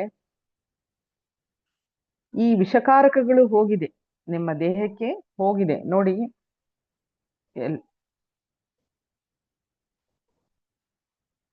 ಅಶೋಕ್, ತುಂಬಾ ಜನ ಈಗ ಜಾಯಿನ್ ಆಗ್ತಾ ಇದ್ದಾರೆ, ಅಡ್ಮಿಟ್ ಕೊಡಿ, ಇಲ್ಲಿ ಅಡ್ಡ ಬರ್ತದೆ. ವಿಷಕಾರಕಗಳೊಂದಿಗೆ ವ್ಯವಹರಿಸಲು ದೇಹವು 3 ಹಂತದ ರಕ್ಷಣಾ ವ್ಯವಸ್ಥೆ ನೋಡಿ. ನಮ್ ದೇಹ ಬಹಳ ಹೋರಾಡ್ತದಂತೆ ಕಡೆ ತನಕನು. ನಮ್ಗೆ ಯಾವುದೇ ಕಾಯಿಲೆ ಬರ್ಲಿ ಇದನ್ನ ನಾವು ತಿಳ್ಕೊಳ್ಬೇಕು. ಯಾವುದೇ ಬೇಡವಾಗಿದ್ದೊಂದು ಫಾರಿನ್ ಪಾರ್ಟಿಕಲ್ಸ್ ಬಂದಾಗ ನಮ್ಮ ದೇಹ ತುಂಬಾ ಹೋರಾಡಿ ಅದನ್ನ ಹೊರಗಡೆ ಇಡ್ಲಿಕ್ಕೆ ಪ್ರಯತ್ನ ಮಾಡ್ತದೆ. ಅದಕ್ಕೆ ಸಪೋರ್ಟಿವ್ ಆಗಿ ನಾವು ಒಳ್ಳೆ ಆಹಾರ, ನೀರು, ಅದಕ್ಕೆ ಏನ್ ಬೇಕು ಎಲ್ಲವನ್ನೂ ನಾವು ಕೊಡ್ತಾ ಇರಲ್ಲ.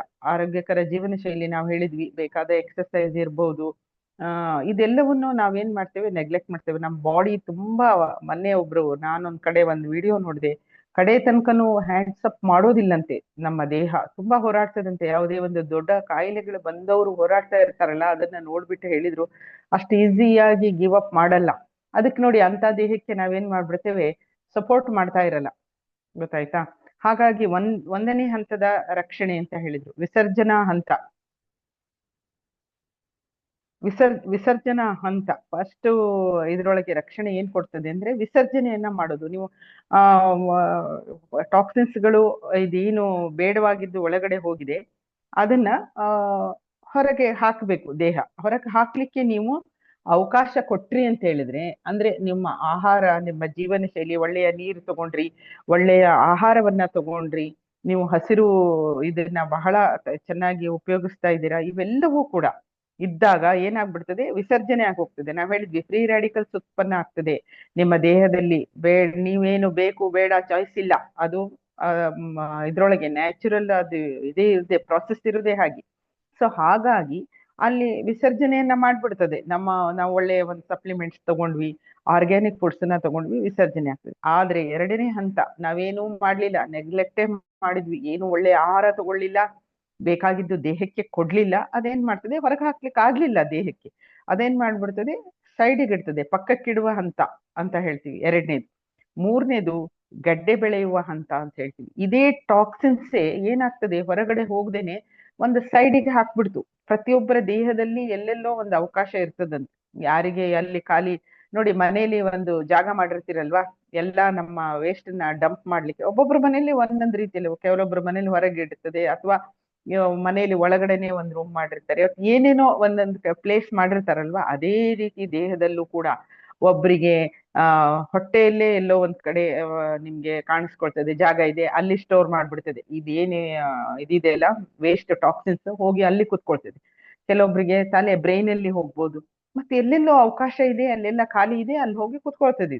ನೆಕ್ಸ್ಟ್ ಮತ್ತೂ ನೀವು ಎರಡನೇ ಹಂತದಲ್ಲೂ ಕೂಡ ನೀವು ಜಾಗರೂಕರಾಗಿಲ್ಲ, ಈ ಟಾಕ್ಸಿನ್ಸ್ ಗಳು ಹೊರಗಡೆ ಹೋಗಿಲ್ಲ, ವಿಷಕಾರಕಗಳು ಮತ್ತೂ ಇದೆ ಅಂದ್ರೆ, ಅದು ನೆಕ್ಸ್ಟ್ ಏನು ಆಗಿ ರೂಪಾಂತರ ಆಗ್ತದೆ, ಗೆಡ್ಡೆ. ನೋಡಿ, ಟ್ಯೂಮರ್ ಆಗಿದೆ, ಅವರಿಗೆ ಬ್ರೈನ್ ಅಲ್ಲಿ ಟ್ಯೂಮರ್ ಇತ್ತು, ಹೊಟ್ಟೆಯಲ್ಲಿ ಇಷ್ಟು ಕೆಜಿ ಟ್ಯೂಮರ್ ಇತ್ತು, ತೆಗೆದ್ರು ಅಂತ ಕೇಳ್ತಾ ಇರ್ತೀರಾ.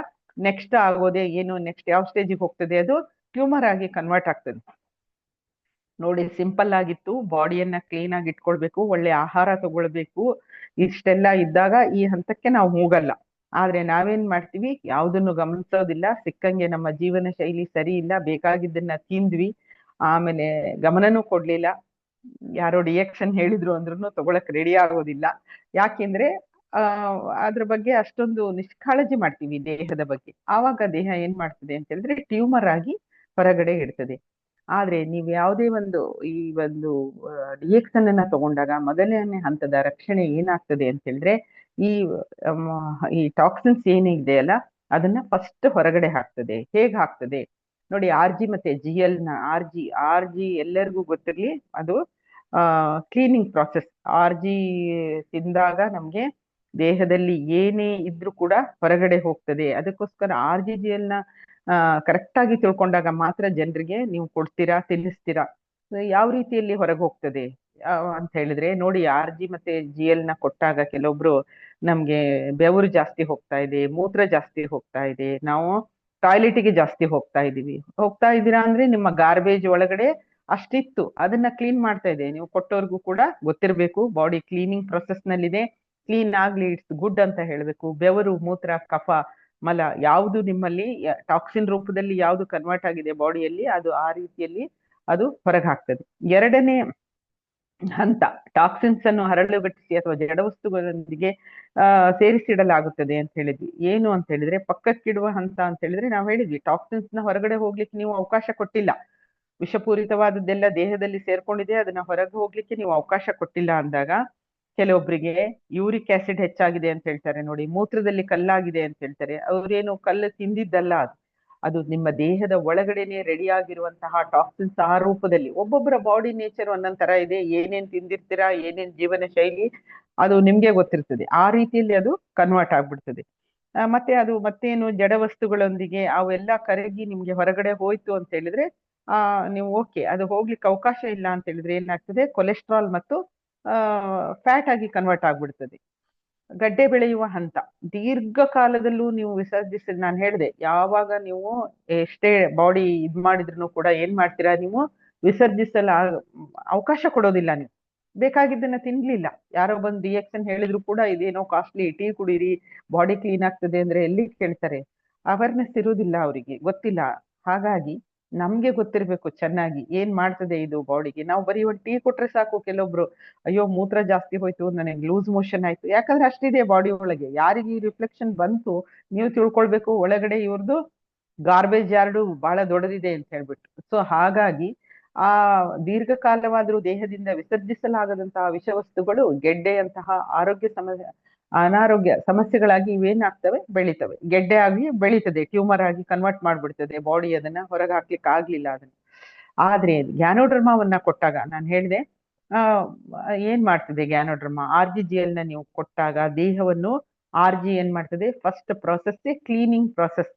ಬಾಡಿಯನ್ನ ನೋಡಿ, ಯಾವ ನಿಮ್ಗೆ ಸ್ಕ್ಯಾನ್ ಕೂಡ ಮಾಡ್ಲಿಕ್ಕೆ ಆಗದಿದ್ದಂತಹ ಸ್ಕ್ಯಾನ್ ಅನ್ನ RG ಮಾಡ್ತದೆ. ಅದು ತಿಂದು ಅನುಭವಿಸಿದವ್ರಿಗೆ ಮಾತ್ರ ಗೊತ್ತಾಗ್ತದೆ, ಯಾವ ಬಾಡಿಯಲ್ಲಿ ಏನೇ ಇದ್ರೂ ಕೂಡ ಹೊರಗೆ ಹೋಗ್ತದೆ. ಯಾರೆಲ್ಲ RGGL ಕಾಸ್ಟ್ಲಿ ಅಂತ ಬಿಟ್ಟಿದ್ದೀರಾ, ಖಂಡಿತ ಒಂದ್ಸರಿ ಯಾರ ತಿಂದು ಅನುಭವಿಸಿ. ಯಾಕೆ ಅಂತ ಹೇಳಿದ್ರೆ ಅದರ ಅನುಭವವನ್ನ ನೀವು ಪಡಿಬೇಕು. ಹಾಗಾಗಿ ದೇಹವನ್ನ ವಿಷಮುಕ್ತ ಮಾಡಿಬಿಡ್ತದೆ. ಅದ್ರ ಜೊತೆಗೆ ಸಮತೋಲನ, ಬಾಡಿಯನ್ನ ಬ್ಯಾಲೆನ್ಸ್ ಮಾಡ್ಲಿಕ್ಕೆ ಈ GL ಇದು ಎಲ್ಲಿ ಅಂದ್ರೆ ಸೆಲ್ಯುಲರ್ ಥೆರಪಿ. ನಮ್ಮ ಜೀವಕೋಶಗಳಲ್ಲಿ ಏನೇನು ಟಾಕ್ಸಿನ್ಸ್ ಇದೆ, ನಾವ್ ಇಷ್ಟೊತ್ತವರೆಗೂ ಹೇಳಿದ್ವಿ, ಏನೆಲ್ಲ ತಿದ್ದು ಏನೆಲ್ಲ ಮಾಡಿ ಹಾಳು ಮಾಡ್ಕೊಂಡಿರ್ತೀವಲ್ಲ, ಆ ಒಂದು ಜೀವಕೋಶಗಳ ಲೆವೆಲ್ಗೆ ಹೋಗ್ಬಿಟ್ಟು RG ಕ್ಲೀನ್ ಮಾಡ್ತದೆ. GL ಏನ್ ಮಾಡ್ತದೆ, ಆ ಪ್ರತಿಯೊಂದು ಸೆಲ್ ಮೆಂಬ್ರೇನ್ ಅನ್ನು ಕೂಡ ಸ್ಟ್ರಾಂಗ್ ಮಾಡ್ಬಿಡ್ತದೆ. ಅಂದ್ರೆ ಎಗೇನ್ ಮತ್ತೆ ಟಾಕ್ಸಿನ್ಸ್ ಎಲ್ಲ ಬರಬಾರ್ದು ಅಂತ ನಮ್ಮ ಜೀವಕೋಶಗಳನ್ನ ಸ್ಟ್ರಾಂಗ್ ಮಾಡ್ತದೆ. ಎಲ್ರಿಗೂ ಗೊತ್ತಿದೆ, ಜೀವಕೋಶಗಳ ಲೆವೆಲ್ಗೆ ಯಾವ ಇದನ್ನು ಕೆಲಸ ಮಾಡಲ್ಲ, ಬಟ್ ನಮ್ಮ DXN, RG ಮತ್ತೆ GL ಆ ಕೆಲಸವನ್ನ ಮಾಡ್ತದೆ.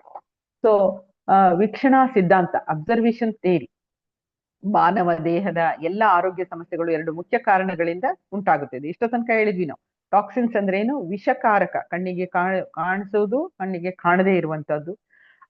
2 ರೀಸನ್ ನಲ್ಲಿ ನಮ್ಮ ದೇಹ ಅನಾರೋಗ್ಯದ ಕಡೆಗೆ ಹೋಗ್ತಾ ಇರ್ತದೆ ಅಂತ. ಇನ್ನೊಂದು ದೇಹದ ವ್ಯವಸ್ಥೆಯಲ್ಲಿನ ಅಸಮತೋಲನಗಳು, ಒಂದು ಬಾಡಿ ಇಂಬ್ಯಾಲೆನ್ಸಸ್ಗಳು.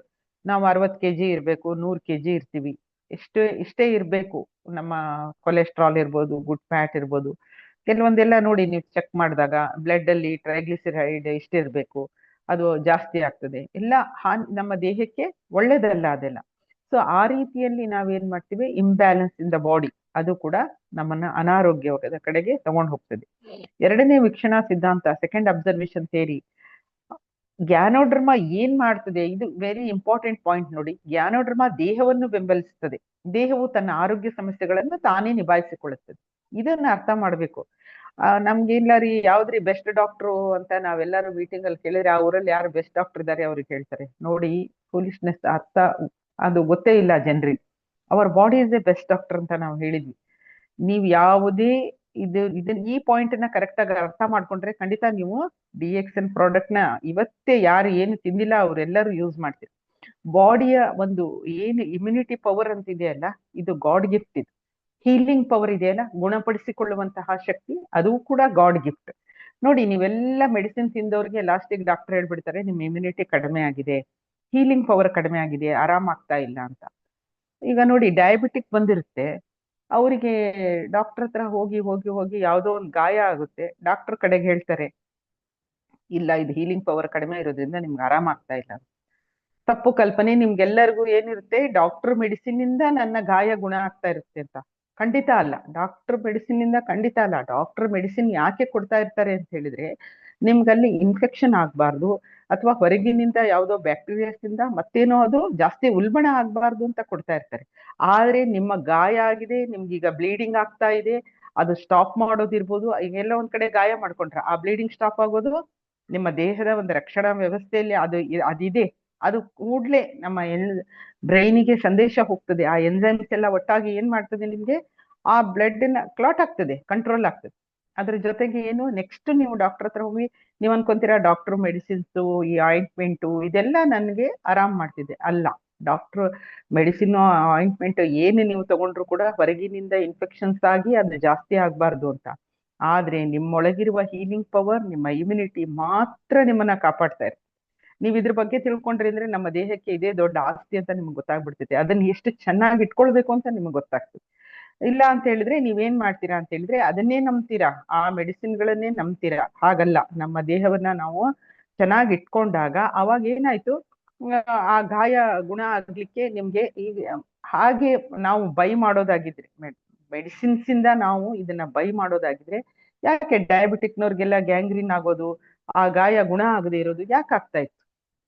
ಅದು ನೋಡಿ, ಬಾಡಿನೇ ಕರೆಕ್ಟ್ ಮಾಡ್ಬೇಕೆ ಹೊರತು ಮೆಡಿಸಿನ್ಸ್ ಅಲ್ಲ. ಅಲ್ಲಿ ಪ್ರೂವ್ ಆಗ್ತದೆ ನೋಡಿ, ಆ ಗಾಯ ಆಗ್ತದೆ, ಆರಾಮಾಗೋದೇ ಇಲ್ಲ ಅವ್ರು.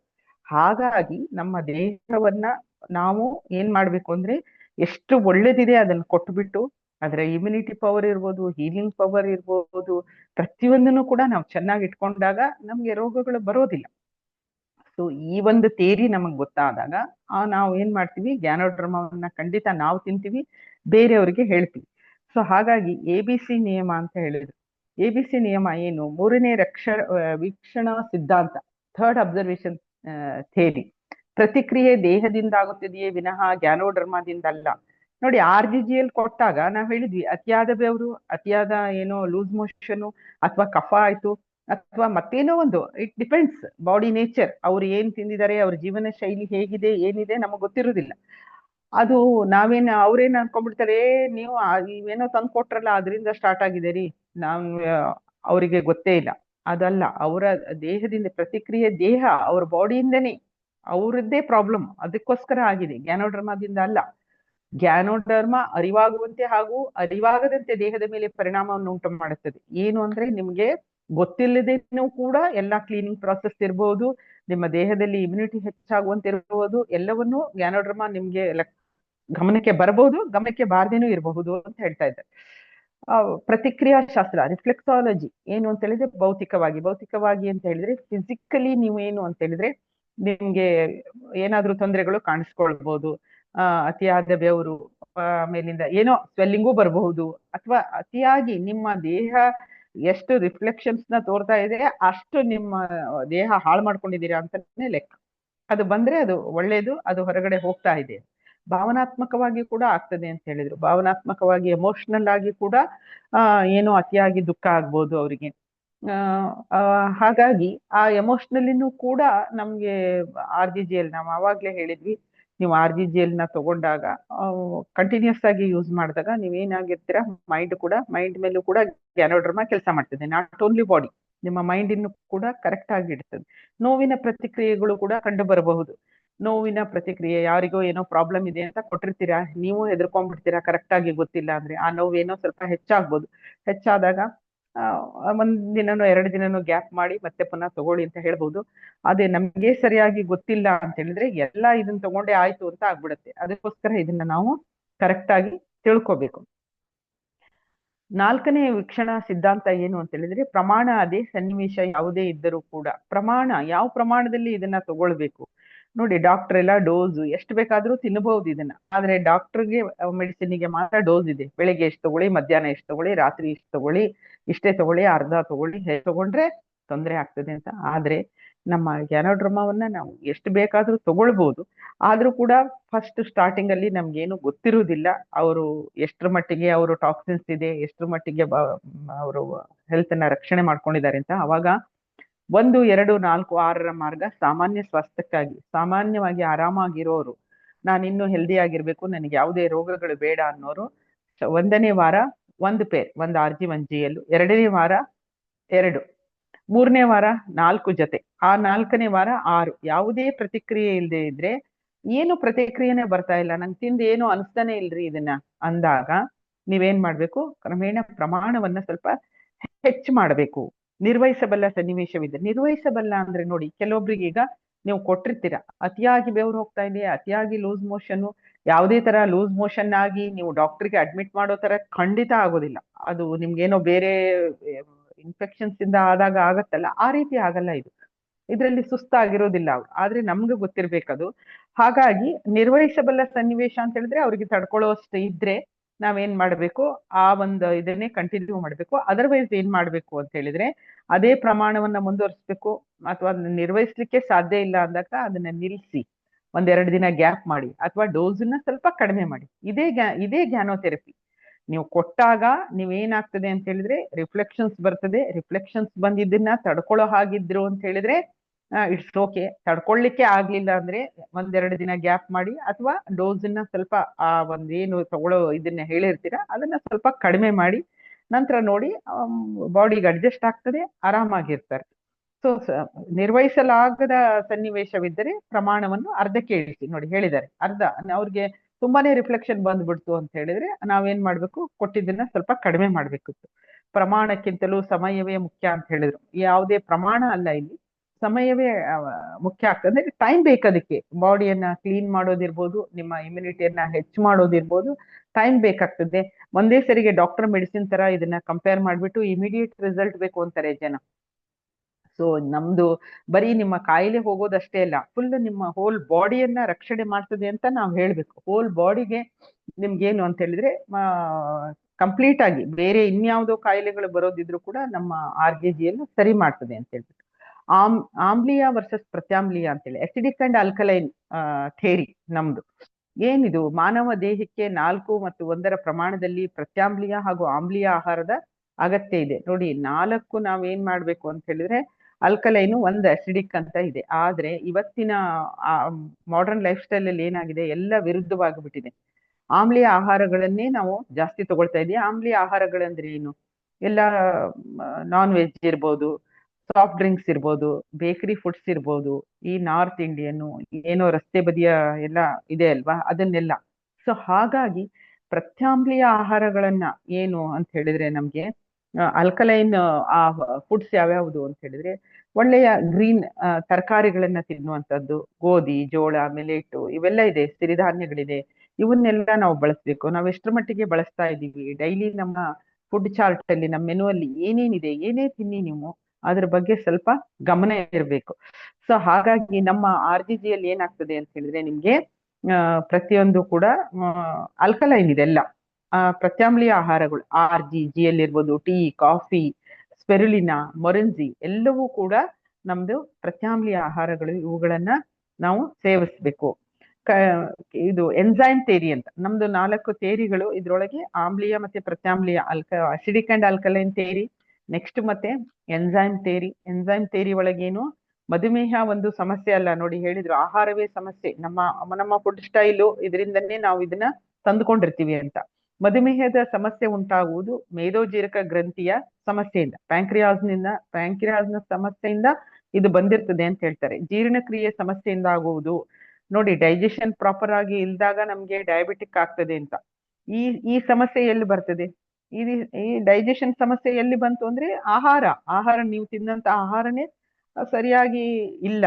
ಅದ್ರ ಜೊತೆಗೆ ನೀವು ಸಿಕ್ಕಾಪಟ್ಟೆ ಪದೇ ಪದೇ ತಿಂತಾ ಇರ್ತೀರಾ, ನಾವು ಹೇಳಿದ್ವಿ. ಅವೆಲ್ಲ ರೀಸನ್. ಆಹಾರ ಸಮಸ್ಯೆಯು ಕಿಣ್ವಗಳ ಕೊರತೆಯಿಂದ ಆಗುವುದು. ಈ ಆಹಾರ ಸಮಸ್ಯೆ, ಕಿಣ್ವ ಅಂತ ಹೇಳಿದ್ರೆ ಎನ್ಸೈಮ್ಸ್, ಆಹಾರ ಸಮಸ್ಯೆ, ಈ ಕಿಣ್ವಗಳ ಎನ್ಸೈಮ್ಸ್ ಇರುವಂತ ಆಹಾರವನ್ನ ನಾವು ಸೇವಿಸದೇ ಇದ್ದಾಗ ನಮ್ಗೆ ಏನಾಗ್ತದೆ, ಈ ಪ್ರಾಬ್ಲಮ್ ಆಗ್ತದೆ. ಎನ್ಸೈಮ್ಸ್ ಇರುವಂತದ್ದು ನಮ್ದೇನು ಮೊರೆನ್ಜಿ ಎನ್ಸೈಮ್ಸ್ ಅನ್ನ ಸಪ್ಲೈ ಮಾಡ್ತದೆ ನೋಡಿ, ಅದೇ ಅಗಾಧವಾದ ಬದಲಾವಣೆ ಆಗ್ತದೆ ಈ ಒಂದು ನಮ್ಮ ಉತ್ಪನ್ನಗಳನ್ನ ಸೇವಿಸಿದಾಗ. ಇದರ ಪರಿಹಾರಕ್ಕಾಗಿ RGGL, ಸ್ಪಿರುಲಿನಾ, ಮೊರೆನ್ಜೈಮ್ ಮತ್ತು ಕಾರ್ಡಿಪೈನ್ ಅನ್ನು ಸೇವಿಸಿ ಅಂತ ಕೊಟ್ಟಿದ್ದಾರೆ. ಹಾಗಾಗಿ ಹಸಿರು ಸಿದ್ಧಾಂತ ಕೆಂಪು ರಕ್ತ ಕಣಗಳ ಉತ್ಪಾದನೆಯ ಚಕ್ರ ಅಂತ ಹೇಳಿದ್ರು. ನೋಡಿ ಯಾವ ರೀತಿ ಬಾಡಿಯಲ್ಲಿ ಬ್ಲಡ್ ಉತ್ಪಾದನೆ ಆಗ್ತದೆ ಅಂತ. ಕೆಂಪು ರಕ್ತ ಕಣಗಳು ಏನು ಇದನ್ ಮಾಡ್ತದೆ, ಸತ್ತಾಗ ಅದನ್ನು ವಿಭಜನೆಗಾಗಿ ಸ್ಪ್ಲೀನಿಗೆ ಕಳಿಸಲಾಗುತ್ತದೆ. ಆ ಸ್ಪ್ಲೀನ್ ಅಲ್ಲಿ ಮತ್ತೇನಾಗ್ತದೆ, ಮತ್ತೆ ವಿಭಜನೆಗೆ ಪಿತ್ತಕೋಶ, ಅಲ್ಲಿಂದ ಹಾರ್ಮೋನ್ಗಳನ್ನು ಉತ್ಪಾದಿಸುವ ಮೂತ್ರಪಿಂಡಗಳಿಗೆ ಕಳಿಸಲಾಗುತ್ತದೆ. ಅಲ್ಲಿಂದ ಹಿಮೋಗ್ಲೋಬಿನ್ ಅನ್ನು ಉತ್ಪಾದಿಸುವ ಅಸ್ಥಿಮಜ್ಜಿಗೆ ಕಳಿಸಲಾಗುತ್ತದೆ. ಆಗ ಅದು ಪುನಾರಚನೆಗೊಂಡು ಕೆಂಪು ರಕ್ತ ಕಣವಾಗುತ್ತದೆ ಅಂತ. ಈ ರೀತಿ ಯಾಕೆ ಇದನ್ನು ಎಕ್ಸ್ಪ್ಲೇನ್ ಮಾಡಿದ್ದಾರೆ ಅಂತ ಹೇಳಿದ್ರೆ ನಮ್ಗೆ ಗೊತ್ತಿರ್ಬೇಕು ಯಾವ ರೀತಿ ರಕ್ತ ಉತ್ಪಾದನೆ ನಮ್ಮ ದೇಹದಲ್ಲಿ ಆಗ್ತದೆ. ಎಲ್ರಿಗೂ ಗೊತ್ತಿದೆ, ಬೋನ್ ಮ್ಯಾರೋದಲ್ಲಿ ನಮ್ಮ ರಕ್ತ ಉತ್ಪಾದನೆ ಆಗ್ತದೆ. ರಕ್ತ ಉತ್ಪಾದನೆ ಬೋನ್ ಮ್ಯಾರೋಕ್ಕೆ ಆಗ್ಬೇಕಾದ್ರೆ ನೀವು ಸರಿಯಾದ ಆಹಾರವನ್ನ ತಿಂದಾಗ, ಹಸಿರನ್ನ ಜಾಸ್ತಿ ತಿಂದಾಗ ಇದಾಗ್ತದೆ. ಎಷ್ಟು ಜನ ಹಸಿರು ತಿಂತಾ ಇದ್ದಾರೆ? ಎಲ್ಲರಿಗೂ ಯಾರನ್ನೇ ಕೇಳಿ ಅನೇಮಿಕ್. ಲೇಡೀಸಿಗಂತೂ ತುಂಬಾ ಪ್ರಾಬ್ಲಮ್ ಇದೆ. 8 ಯಾವಾಗ್ಲೂ ನೋಡಿದ್ರು ಹಿಮೋಗ್ಲೋಬಿನ್ 12 ಅಥವಾ 13 ಇರ್ಬೇಕು, ಅದು 8 ಇರ್ತದೆ. ಅದಕ್ಕೆ ನಾವು ಏನ್ ಮಾಡ್ಬೇಕು, ಸಪೋರ್ಟಿವ್ ಆಗಿ ನಮ್ಮ ಸ್ಪಿರುಲಿನಾವನ್ನ ನೀವು ಕೊಟ್ಟಾಗ 100% ರಿಸಲ್ಟ್ ಇದೆ. ಹಿಮೋಗ್ಲೋಬಿನ್ ಅನ್ನ ಉತ್ಪಾದಿಸಲಿಕ್ಕೆ ಬಹಳ ಹೆಲ್ಪ್ ಮಾಡ್ತದೆ, ನ್ಯಾಚುರಲ್ ಫುಡ್. ಸೊ ಹಾಗಾಗಿ ನಮಗೇನು ಅಂತ ಹೇಳಿದ್ರೆ ಹಿಮೋಗ್ಲೋಬಿನ್ ಎಷ್ಟು ಅವಶ್ಯಕ ಅಂತ ಹೇಳಿದ್ರೆ, ನಾವು ಏನು ಊಟ ಮಾಡಿರ್ತೀವ ಆ ಎನರ್ಜಿ ಏನು ತಯಾರಾಗಿದೆ, ಆ ಗ್ಲೂಕೋಸ್ ಅನ್ನ ಪ್ರತಿಯೊಂದು ಇದಕ್ಕೂ ಆ ಎಲ್ಲಾ ಅಂಗಾಂಗಗಳಿಗೂ ಇದೇನು ಇದು ಟ್ರಾನ್ಸ್ಪೋರ್ಟರ್. ರಕ್ತನೇ ಇಲ್ಲ ಅಂದ್ರೆ ಹೋಗೋದೇ ಇಲ್ಲ, ಎಲ್ಲ ಅಂಗಾಂಗಗಳಿಗೆ ಬ್ಲಡ್ಡೇ ಹೋಗಲ್ಲ. ನೋಡಿ ಎಂತ ಸಿವಿಯರ್ ಪ್ರಾಬ್ಲಮ್ ನೀವು ತಿಳ್ಕೊಂಡಾಗ. ನಿಮ್ಗೆ ಹಾರ್ಟ್ ಇರ್ಬೋದು, ಬ್ಲಡ್, ಲಿವರ್ ಎಲ್ಲಾ ಕಡೆನೂ ಕೂಡ, ಎಲ್ಲ ಇಂಟೆಸ್ಟೈನ್ ಎಲ್ಲಾ ಕಡೆ ನಿಮ್ಗೆ ಟೋಟಲ್ ತಲೆಯಿಂದ ಹಿಡಿದು ಕಾಲವರೆಗೂ ರಕ್ತ ಸಂಚಾರ ಆಗ್ಬೇಕು. ಎಲ್ಲಾ ಕಡೆ ಅದೇನ್ ಮಾಡ್ತದೆ, ಕ್ಯಾರಿ ಮಾಡ್ತಾ ಇರ್ತದೆ. ಆ ಕ್ಯಾರಿಯರೇ ಇಲ್ಲ ನಿಮ್ಮ ಹತ್ರ, ಬ್ಲಡ್ಡೇ ಇಲ್ಲ ಅಂತ ಹೇಳಿದ್ರೆ ಏನ್ ಹೆಲ್ದಿ ಆಗಿರ್ತಾರೆ? ಸೊ ಹಾಗಾಗಿ ಸ್ಪಿರುಲಿನಾವನ್ನ ತಗೊಂಡಾಗ ಇಮಿಡಿಯೇಟ್ ಎನರ್ಜೆಟಿಕ್ ಫೀಲ್ ಆಗುವಂತದ್ದು, ಆಮೇಲಿಂದ ಫ್ರೆಶ್ನೆಸ್, ಸುಸ್ತಾಗದೆ ಇರೋದು ಕಾರಣನೇ ಅದು. ಯಾಕಂದ್ರೆ ಇಮಿಡಿಯೇಟ್ ರಕ್ತ ಉತ್ಪಾದನೆ ಆಗ್ತದೆ, ಹೆಲ್ದಿ ಆಗಿರ್ತಾರೆ. ಉದರಕ್ಕೆ ಒಳಿತಾದುದು ವದನಕ್ಕೆ ಒಳಿತು ಅಂತ ನೀವೇನು ಹೊಟ್ಟೆಗೇನು ಕೊಡ್ತಾ ಇದ್ದೀರಲ್ವಾ, ಅದು ಏನು ಫುಡ್ ತಿಂದಿದ್ದೀರಾ ಇದು ನಿಮ್ಮ ಫೇಸ್ ಅಲ್ಲೇ ಗೊತ್ತಾಗ್ಬಿಡುತ್ತದೆ. ಟಾಕ್ಸಿನ್ಸ್ ಇರುವವ್ರದ್ದು ನೀವು ಜಾಸ್ತಿ ರಿಯಾಕ್ಷನ್ ಇಲ್ಲಿ ಕೆಲಸ ಮಾಡಿದಾಗ ಮುಖ ನೋಡಿದ್ರೆ ಹೇಳ್ಬೋದು ಇವ್ರು ಎಸಿಡಿಕ್ ಇದ್ದಾರೆ, ಆ ಒಂದು ಲುಕ್ಸ್ ಅಲ್ಲೇ ಹೇಳ್ಬೋದು. ಸೊ ಹಾಗಾಗಿ what is good for your stomach is good for your face ಅಂತ. ಎಷ್ಟೆಷ್ಟು ನೀವು DXN ನ ತಗೊಳ್ತೀರಾ ನೋಡಿ, ಆವಾಗ ಬಾಡಿ ಕ್ಲೀನ್ ಆಗ್ತದೆ, ಒಳಗಿನಿಂದ ಬ್ಲಡ್ ಆಗ್ತದೆ, ಆಮೇಲಿಂದ ಇಮ್ಯುನಿಟಿ ಚೆನ್ನಾಗಿರುತ್ತೆ. ಹಾಗಾಗಿ ನಿಮ್ಮನ್ನ ನೋಡಿದ್ರೇನೆ ಕೂಡ ಹೇಳ್ಬೇಕು, ಇವರು 100% ಹೆಲ್ದಿ ಇದ್ದಾರೆ. ಇವ್ರು ಹೇಳ್ತಾ ಇರೋದ್ರಲ್ಲಿ ಕೂಡ ನೀವೇ DXN ತಿಂದೇನೆ ಜನರ ಮುಂದೆ ಹೋಗಿ ಹೇಳಕ್ ಸ್ಟಾರ್ಟ್ ಮಾಡಿದ್ರೆ ನೀವೇ ಯಾಕೆ ಹೀಗಿದ್ದೀರಾ ಅಂತ ಬರ್ತದೆ. ಸೊ ಹಾಗಾಗಿ ನೀವು ತಿಂದಾಗ ಇಮಿಡಿಯೇಟ್ ಸೌಂದರ್ಯ, ಆಂಟಿ ಏಜಿಂಗ್ ಕೂಡ ನಾವು ಹೇಳಿದ್ವಿ. ಯಾವಾಗ ಬಾಡಿ ಅಲ್ಕಲೈನ್ ಆಯ್ತಲ್ಲ, ನಿಮ್ಗೆ ಅಸಿಡಿಕ್ ಇಲ್ಲ ಅಂತ ಹೇಳಿದಾಗ ನಿಮ್ಮ ಮುಖದಲ್ಲೇ ಗೊತ್ತಾಗ್ತಾ ಇರ್ತದೆ. ಸೊ ಹಾಗಾಗಿ ಸೌಂದರ್ಯ, ಯಾರಿಗೆಲ್ಲ ಸೌಂದರ್ಯ ಬೇಕು ಅಂತಾರೆ ಮೇಲಿನಿಂದ ಮಾಡ್ಕೊಳ್ತಾರೆ, ಇಲ್ಲ ಒಳಗಿನಿಂದಲೇ ಬರಬೇಕು ನ್ಯಾಚುರಲ್ ಆಗಿ. ಸೊ ಹಾಗಾಗಿ ಯಾವ್ದೆಲ್ಲ ನಮ್ಮ ಹೊಟ್ಟೆಗೆ ಒಳ್ಳೇದಾಗಿರುವಂತಹ ಆಹಾರ ಪದಾರ್ಥವನ್ನ ಕೊಟ್ರಿ, DXN ಉತ್ಪನ್ನಗಳನ್ನ ಕೊಟ್ರಿ, ಆವಾಗ ನಿಮ್ ಮುಖ ಕೂಡ ಸುಂದರವಾಗಿರುತ್ತೆ. ಬಳಕೆದಾರರ 7 ಗುಂಪುಗಳು ಅಂತ ಹೇಳಿದ್ರು. ಯಾರೆಲ್ಲ ಬಳಸಬಹುದು ಇದನ್ನ ಅಂತ ನೋಡಿ ಪ್ರಶ್ನೆ ಬಂತು. ಯಾರಿಗೆಲ್ಲ ಕೊಡ್ಬೋದೇನ್ರಿ ಮೆಡಿಸಿನ್, ಇದು ಇವ್ರು ತಗೋಬೋದೇನ್ರಿ ಅವ್ರು ತಗೋಬೋದೇನ್ರಿ ಅಂತ ಕೇಳ್ತಾ ಇರ್ತಾರೆ. ನೋಡಿ ಫಸ್ಟಿಗೆ ಹೇಳ್ಬಿಟ್ರು, ಗರ್ಭಿಣಿ ಸ್ತ್ರೀಯರಿಗೆ ಕೊಟ್ಟ ಮೇಲೆ ಇನ್ಯಾರಿಗೆ ಕೊಡದೆ ಇರ್ಲಿಕ್ಕೆ ಸಾಧ್ಯ, ಎಲ್ಲರೂ ಕೂಡ ತಗೊಳ್ಬಹುದು ಅಂತ ಅರ್ಥ. ಚಿಕ್ಕ ಮಕ್ಕಳು, ನ್ಯೂ ಬಾರ್ನ್ಸ್, ಅವರಿಗೆ ಕೊಡ್ಬೋದು, ಶಾಲಾ ಮಕ್ಕಳಿಗೆ ಕೊಡ್ಬೋದು, ಸ್ಟೂಡೆಂಟ್ಸ್ಗೆ ಕೊಡ್ಬೋದು, ಕಿಶೋರರು ಯಂಗ್ಸ್ಟರ್ಸ್ಗೆ ಬಹಳ ಅಗತ್ಯ ಇದೆ DXN, ಅವರಿಗೆ ಕೊಡಬೇಕು. ಆಮೇಲೆ ರೋಗಿಗಳು, ಅನಾರೋಗ್ಯವಂತರಿಗೂ ಕೂಡ ನಾವು ಕೊಡಬಹುದು. ಅನಾರೋಗ್ಯವಂತರಿಗೂ ಕೂಡ ಸ್ವಲ್ಪ ನೀವು ಅವ್ರನ್ನ ಹೆಚ್ಚಿಗೆ ಇದ್ರೊಳಗೆ ಇದು ಕೊಡ್ಬೇಕಾಗತ್ತೆ. ಅನಾರೋಗ್ಯವಂತರಾಗಬೇಡಿ ಅಂತೇಳಿ ನಾವು ಕೆಲಸ ಮಾಡ್ತಾ ಇದ್ದೇವೆ, ಆದ್ರೆ ಅವ್ರೇನು ಗಮನ ವಹಿಸ್ಲಿಲ್ಲ, ಅನಾರೋಗ್ಯವಂತರು ಕೂಡ ನಮ್ಮ ಹತ್ರ ಬರ್ತಾರೆ, ಅವರಿಗೂ ಕೂಡ ಹೇಳ್ಬೋದು. ಹಿರಿಯರು, ಸೀನಿಯರ್ ಸಿಟಿಸನ್ಸ್ಗೆ ಮೊದ್ಲೇ ಕೊಡಿ. ಆಮೇಲೆ ವಿವಾಹಿತ ದಂಪತಿಗಳು ಅಂತ ಹೇಳಿದ್ರು, ಹೊಸದಾಗಿ ಮದುವೆ ಆದ ಕಪಲ್ಸ್ಗೂ ಕೂಡ ನೀವು ಎಲ್ಲ ನಮ್ಮ ಈ ಒಂದು ಉತ್ಪನ್ನಗಳನ್ನ ಕೊಡಿ. ಎಲ್ರು ಅಂದ್ರೆ ಎಲ್ಲ ಸಮಾಜದ ಎಲ್ಲ ವರ್ಗದವರು ಇಲ್ಲಿ ಬಂದ್ಬಿಟ್ರು ನೋಡಿ, ಯಾರನ್ನಾದ್ರೂ ಬಿಟ್ಟಿದಾರ? ಸೊ ಹಾಗಾಗಿ ಎಲ್ರಿಗೂ ಬೇಕು. ಸಿಂಪಲ್ ಆಗಿ ಹೇಳೋದಾದ್ರೆ ನ್ಯೂ ಬಾರ್ನ್ಸ್ ಇಂದ ಹಿಡಿದು ಸೀನಿಯರ್ ಸಿಟಿಸನ್ಸ್ ತನಕ ಎಲ್ಲರೂ ಕೂಡ ನಮ್ಮ ಉತ್ಪನ್ನಗಳನ್ನ ಕಣ್ಮುಚ್ಚಿ ತಿನ್ಬಹುದು. ಕೊಡುವಾಗ ನೀವು ಕೂಡ ಹ್ಯಾಂಡಲ್ ಮಾಡುವಾಗ ಅವರ ಬಾಡಿ ನೇಚರ್ ಏನು, ಅವರ ಫುಡ್ ಸ್ಟೈಲ್ ಏನು, ಎಷ್ಟು ದಿನ ಎಷ್ಟು ಹೆಲ್ತ್ ಅನ್ನ ಕಾಯ್ಕೊಂಡಿದ್ದಾರೆ ಏನು ಗೊತ್ತಿರೋದಿಲ್ಲ ನಮ್ಗೆ. ಸೊ ಹಾಗಾಗಿ ಒಂದು ಪೇರ್ RGGL ನಿಂದ ನೀವು ಸ್ಟಾರ್ಟ್ ಮಾಡಿದ್ರಿ, ಒಂದು ಸರಿ ನೀವು ಕರೆಕ್ಟ್ ಆಗಿ ಪೊಸಿಷನ್ ಮಾಡಿದ್ರಿ ಅಂದ್ರೆ ಲೈಫ್ ಟೈಮ್ RGGL ತಿನ್ನೋದನ್ನ ಅವರು ಬಿಡೋದಿಲ್ಲ. ಯಾಕಂದ್ರೆ ಅಷ್ಟೊಂದು ಆರೋಗ್ಯದ ಪ್ರಯೋಜನ ಇದೆ. ಮೈಂಡ್ ಅಂಡ್ ಬಾಡಿ ಮೇಲೆ ಕೆಲಸ ಮಾಡ್ತದೆ, ಆಕ್ಸಿಜನ್ ಸಪ್ಲೈ ಆಗ್ತದೆ. ಆಕ್ಸಿಜನ್ ಸಪ್ಲೈ ಆದಾಗ ತುಂಬಾ ಕಾಮ್ ಅಂಡ್ ಹ್ಯಾಪಿ ಫೀಲ್ ಮಾಡ್ತಾರೆ, ಅದೆಲ್ಲ ಅವ್ರು ಅನುಭವಿಸಿರ್ತಾರೆ. ಸೊ ಹಾಗಾಗಿ ನಾವೆಲ್ಲರೂ DXNers ನಮ್ಗೆ ಚೆನ್ನಾಗಿ ಇದೆಲ್ಲ ಗೊತ್ತಿರ್ಬೇಕು, ಯಾವ ರೀತಿ ಕೆಲಸ ಮಾಡ್ತದೆ, ಯಾವ್ದ್ರ ಮೇಲೆ ನಾವು ಕೆಲಸ ಮಾಡ್ತಾ ಇದೀವಿ ಅಂತ. ಹಾಗಾಗಿ ಪ್ರತಿಯೊಬ್ರು ಕೂಡ ಇವತ್ತಿನ ಇದು ಅಂಡರ್ಸ್ಟ್ಯಾಂಡ್ ಆಯ್ತು ಅಂತ ಅನ್ಕೊಳ್ತೀನಿ. ಅದ್ರ ಜೊತೆಗೆ ಕೆಲವೊಬ್ರಿಗೆಲ್ಲ ನೀವು ವೆಬ್ಸೈಟ್ಸ್ ಗಳನ್ನ ಕೊಟ್ಟಿದ್ದಾರೆ, ಖಂಡಿತವಾಗಿನೂ ಇವತ್ತೆಲ್ಲ ವೆಬ್ಸೈಟ್ ಗಳನ್ನ ಇದನ್ನ ಅಲ್ಲಿ ಕೇಳ್ತಾರೆ. ಅವರಿಗೆಲ್ಲ ನೀವು ಈ ಒಂದು www.rishi.com, www.dxntoyou.com ಎಲ್ಲ ಕೊಟ್ಟಿದ್ದಾರೆ ಬುಕ್ಕಲ್ಲಿ. ಆ ಬುಕ್ಕನ್ನ ನೀವು ಕೊಟ್ಬಿಟ್ಟು ಅವ್ರನ್ನ ವೆಬ್ಸೈಟ್ಸ್ ನ ವಿಸಿಟ್ ಮಾಡಿ ಅಂತ ಹೇಳ್ಬೋದು, ಅಲ್ಲಿ ಸಾಕಷ್ಟು ಮಾಹಿತಿ ಸಿಗ್ತದೆ. ಸೊ ಹಾಗಾಗಿ ಪ್ರತಿಯೊಬ್ರು ಕೂಡ ಕ್ಯಾನೋಥೆರಪಿ ಸ್ವಲ್ಪ ಮಟ್ಟಿಗಾದ್ರೂ ಅರ್ಥ ಆಯ್ತು ಅಂತ ಅನ್ಕೊಳ್ತೀನಿ ನಾನು. ನಾನು ಜಾಸ್ತಿ ಏನು ಪ್ರಿಪ್ರೇಷನ್ ಅಂತ ಇಲ್ಲ, ಅದನ್ನ ನನಗೆ ಎಷ್ಟು ಕೆಲಸ ಮಾಡ್ತೀನಿ ಅಷ್ಟು ನಾಲೆಜ್ ಪಡ್ಕೊಂಡಿದೀನಿ, ಅಷ್ಟು ನನಗೆ ಗ್ಯಾನೋಥೆರಪಿ ಗೊತ್ತಿದೆ. ಅದನ್ನ ನಾನು ಇವತ್ತು ನಿಮ್ಮೆಲ್ಲರಿಗೂ ತಿಳಿಸಿದ್ದೇನೆ. ಖಂಡಿತವಾಗಿನೂ ಯಾರನ್ನೂ ಬಿಡಬೇಡಿ, ನೀವು ಕರೆಕ್ಟ್ ಆಗಿ ತಿಳ್ಕೊಂಡು ಪ್ರತಿಯೊಬ್ಬರಿಗೂ ಹೇಳಿ. ತಗೊಳ್ಳೋದು ಬಿಡೋದು, ಅವ್ರು ತಗೊಳ್ತಾರೋ ಇಲ್ವೋ ಆ ತರ ಅಲ್ಲ. ನಮ್ಮ ಕೆಲಸನೇ ಪ್ರಿವೆನ್ಷನ್ಗಾಗಿ ಕೆಲಸ ಮಾಡ್ತೀವಿ, ಸ್ವಾಸ್ಥ್ಯ ಸಮಾಜಕ್ಕಾಗಿ ಕೆಲಸ ಮಾಡ್ತಾ ಇದ್ದೀವಿ ಅಂತ ಹೇಳಿ, ಆರೋಗ್ಯವನ್ನ ಜನರಿಗೆ ಕೊಡ್ತಾ ಇದ್ದೀವಿ ಅಂತ ಹೇಳಿ. ಜನರಿಗೆ ಅವೇರ್ನೆಸ್ ಇರೋದಿಲ್ಲ ಅಂತ ಹೇಳ್ತಾ, ಕೊಟ್ಟಂತ ಅವಕಾಶಕ್ಕಾಗಿ ನಾನು ಲೀಡರ್ಶಿಪ್ ಫೌಂಡೇಶನ್ಗೆ ಹಾಗೂ ಎಲ್ಲ ಪಾರ್ಟಿಸಿಪೆಂಟ್ ಇಷ್ಟೊತ್ತವರೆಗೂ ಕೇಳಿದವ್ರಿಗೂ ಕೂಡ ಧನ್ಯವಾದಗಳನ್ನ ಹೇಳ್ತಾ, thank you one and all. Thank you sir.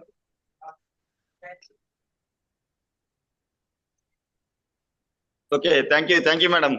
ಬಹಳ ಒಂದು ಸುಂದರವಾಗಿ ಜ್ಞಾನೋಥೆರಪಿಯನ್ನು ಹೇಳಿದ್ರಿ. ಯಾಕಂದ್ರೆ ನಿಮ್ಮ ಜ್ಞಾನೋಥೆರಪಿ ಅಂದ್ರೆ ಕೇಳಲೇಬೇಕು ಪ್ರತಿಯೊಬ್ರು, ಆ ರೀತಿಯಲ್ಲಿ ಮನ ಮುಟ್ಟುವಂತಿತ್ತು. ಯಾಕಂದ್ರೆ ನೀವ್ ಹೇಳಿದಾಗ ಇದನ್ನು ಸರಿಯಾಗಿ ಅರ್ಥ ಮಾಡಿಕೊಂಡ್ರೆ ಮಾತ್ರ. ಯಾಕಂದ್ರೆ ನಾವು ಈ ಥೆರಪಿಗೂ ಬೇರೆ ನಮ್ಮ ಮೆಡಿಸಿನ್ಗೆ ವ್ಯತ್ಯಾಸ ಗೊತ್ತಾದ್ರೆ, ಜನರಿಗೆ ಪ್ರಿವೆನ್ಷನ್ ಯಾಕೆ ಬೇಕಂತ ಗೊತ್ತಾದ್ರೆ ಖಂಡಿತ ಇದನ್ನು ಪ್ರತಿಯೊಬ್ರು ಪಾಲಿಸ್ತಾರೆ ಮೇಡಮ್. ತುಂಬಾ ಒಳ್ಳೇದಾಗಿತ್ತು ಸೆಮಿನಾರ್ ಮೇಡಮ್. ತುಂಬಾ ಥ್ಯಾಂಕ್ಸ್. ದೇವರು ಒಳ್ಳೇದು ಮಾಡ್ಲಿ ನಿಮ್ಗೆ. ಆದಷ್ಟು ಬೇಗ ಆಸೆ ನೆರವೇರ್ಲಿ. Okay, thank you Ashok, thank you. Good morning madam. Good morning.